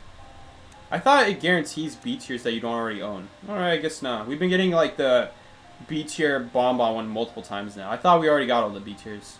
Okay, never mind. Now we do. He's not Irish. He should be Irish? Well, I sure hope Mad Eyes is Irish at least.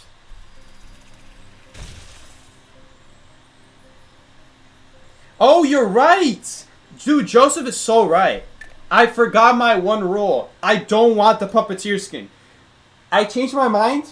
I'm happy with the cheerleader skin. I'm happy with the cheerleader skin. Do not give me anything else.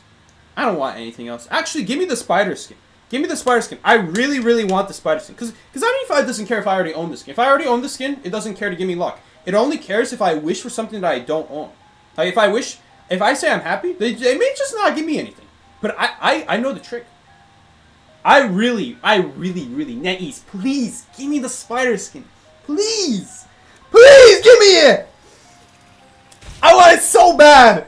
I want it so bad! I want to see those spider balls hanging in the middle of all my matches. Every time I'm chasing a survivor, I just see those spider balls dangling back and forth, back and forth, back and forth, just clapping the survivors' faces back and forth as you cocoon them. You just walk over them, clap those balls on those cheeks.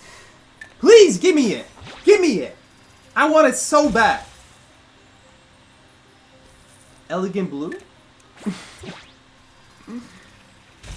I want it so bad, bro. Give me it. Give me the spider balls. Spider nuts. Give me that spider skin. The web is stored in the balls. Facts. All male spiders, just like how humans store pee in the balls. As you guys all know, humans store pee in the balls. So, the same way humans store pee in the balls, spiders store web in the balls. Random fact. Random fact, not really related, but just random fact.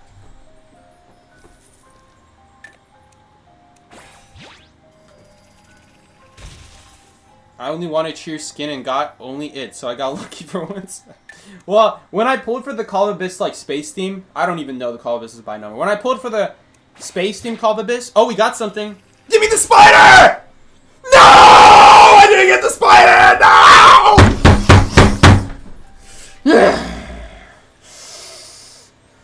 Shh, guys.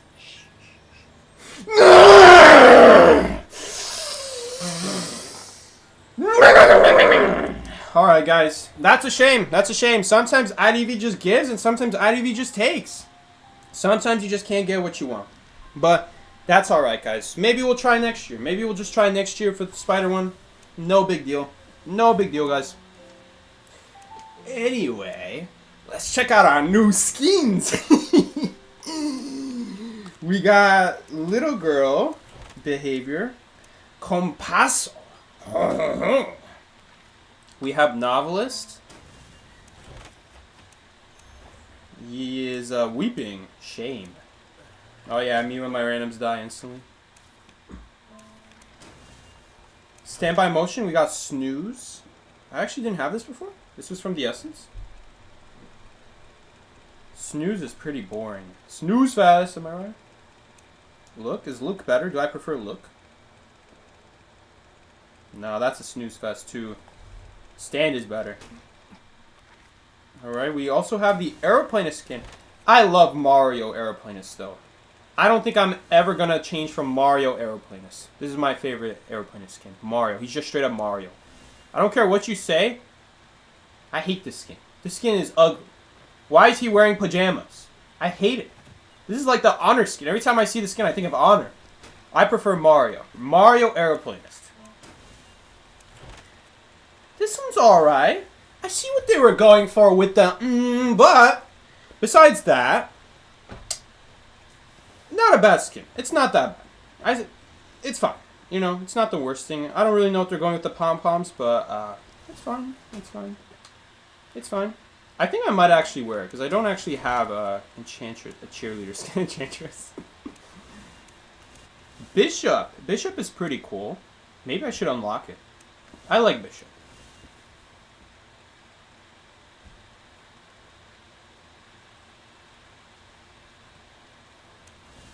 Nah, but I don't really like this skin because it's kind of like tired. She looks tired.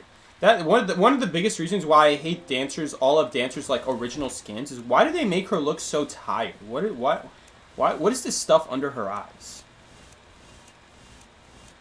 Right, I don't really like it. Looks like she's had a bad day. All right, let's also check out the Fire Investigator. Let's see what they got here. Beats here. Unlit manuscript. Alright, now for the good stuff. We got Puppeteer. Damn, bro. This skin looks like Puppeteer was meant to be. This is how Puppeteer was meant to look like. Did he just bend his head like a doll? It actually fits so well with the skin too, because he literally just he's just a doll. He's just made of wood. Hold up, I can't let go of this emote. This emote is peak. That's a great emote. All right. And that's it, guys. Again, such a shame we didn't get the Spider Ball skin. I'm so disappointed. But yeah, let's see what else we got. I think we got a Nightwatch skin. Got the Nightwatch skin. Looks pretty cool. I actually do like the look of the skin. This is pretty cool. Goes on default anyway. And yeah, we have an Ivy skin. Yeah, Shadow. Ancient Green. Ancient Green. Illusory Purple. I love, like, they, like, try to make a name that, like, fits the character when it's a C tier. Okay, Dynamite Orange. Infectious Green. Petrified White. Like, you see what they're doing? Elegant Blue. Bewitching Red. Relentless Green. Like, it's all stuff that, like, relates to the character. Moonlight Blue. Jungle Green. Okay, I don't know why Jungle. Gloomy Green. Steady Violet. Sullen Blue. What are these names for these skins? Righteous Blue. Orderly Red. Like, it's just blue, it's just red. Can we just have skins called blue red, please? Abyss Blue. Half the skin is orange or yellow. Cursed Yellow. Misty Brown. Ripper's gotta have some good ones, right? Okay. I think the first few skins, the first few hunters, they did not do this. So you got some crazy names. You got Rose Knight. Rose Knight? Brass Knight. Coffee Knight. Leaf Knight. This skin came. This was not part of the original skins, so this doesn't count. Black Baron. But by far, guys, I think some of my favorites have to be Green Hat, Red Face, Blue Freak, and finally, Purple Eggplant. And on the survivors, we have Celestine, Green Jade, Amethyst.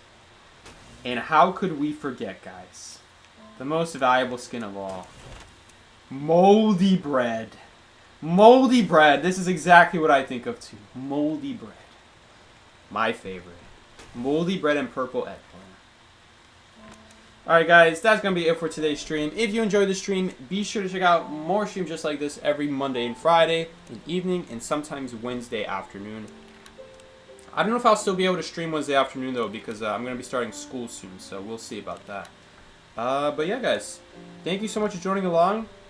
Pretty fun session. I think Doctor, like I said, I think Doctor's a little bit underrated. I don't see enough people talking about Doctor. I say that as we lose. One of these matches doesn't count because we just had someone throw. But 1, 2, 3, 4, like on purpose. 5, 6, 7 losses. But the times we did get to play Doctor, like Doctor was quite good. Like the times we actually get to do, a Kai. And honestly, this game, maybe this game, honestly could have been a tie. Pretty sure it could have been a tie had that not happened. We could have maybe even helped out the forward by pressuring a heal on, oh, this was Schmitty, by the way. Pressuring a heal on Schmitty. And I think that would have been a good play, because there's a lot of synergy with, like, super fast healing while someone else is harassing. So that way, you have to make a choice. And I mean, like, if you go for the Doctor, then Doctor's just going to heal herself. Maybe I really should have done it then, because I forgot. I can just heal myself anyway. There really is no risk. So, like, the forward Doctor combo, where you just heal, so the Hunter literally has, like, 10 seconds before the person's back up. And then forward just stays in the background, and there's just nothing the Hunter can do. They just basically have to let the forward do his thing. So, you know what? That was a missed opportunity on my end. I really should have done that. That would have been a good move. Who is this guy? Don't know them. But yeah. Should have done that. My mistake. My mistake. I'm sorry, Schmitty. I should have helped you, bro. Anyway, guys. Thank you so much for joining along. I will see you guys later. Take care. This has been Psyche. Peace out, everybody.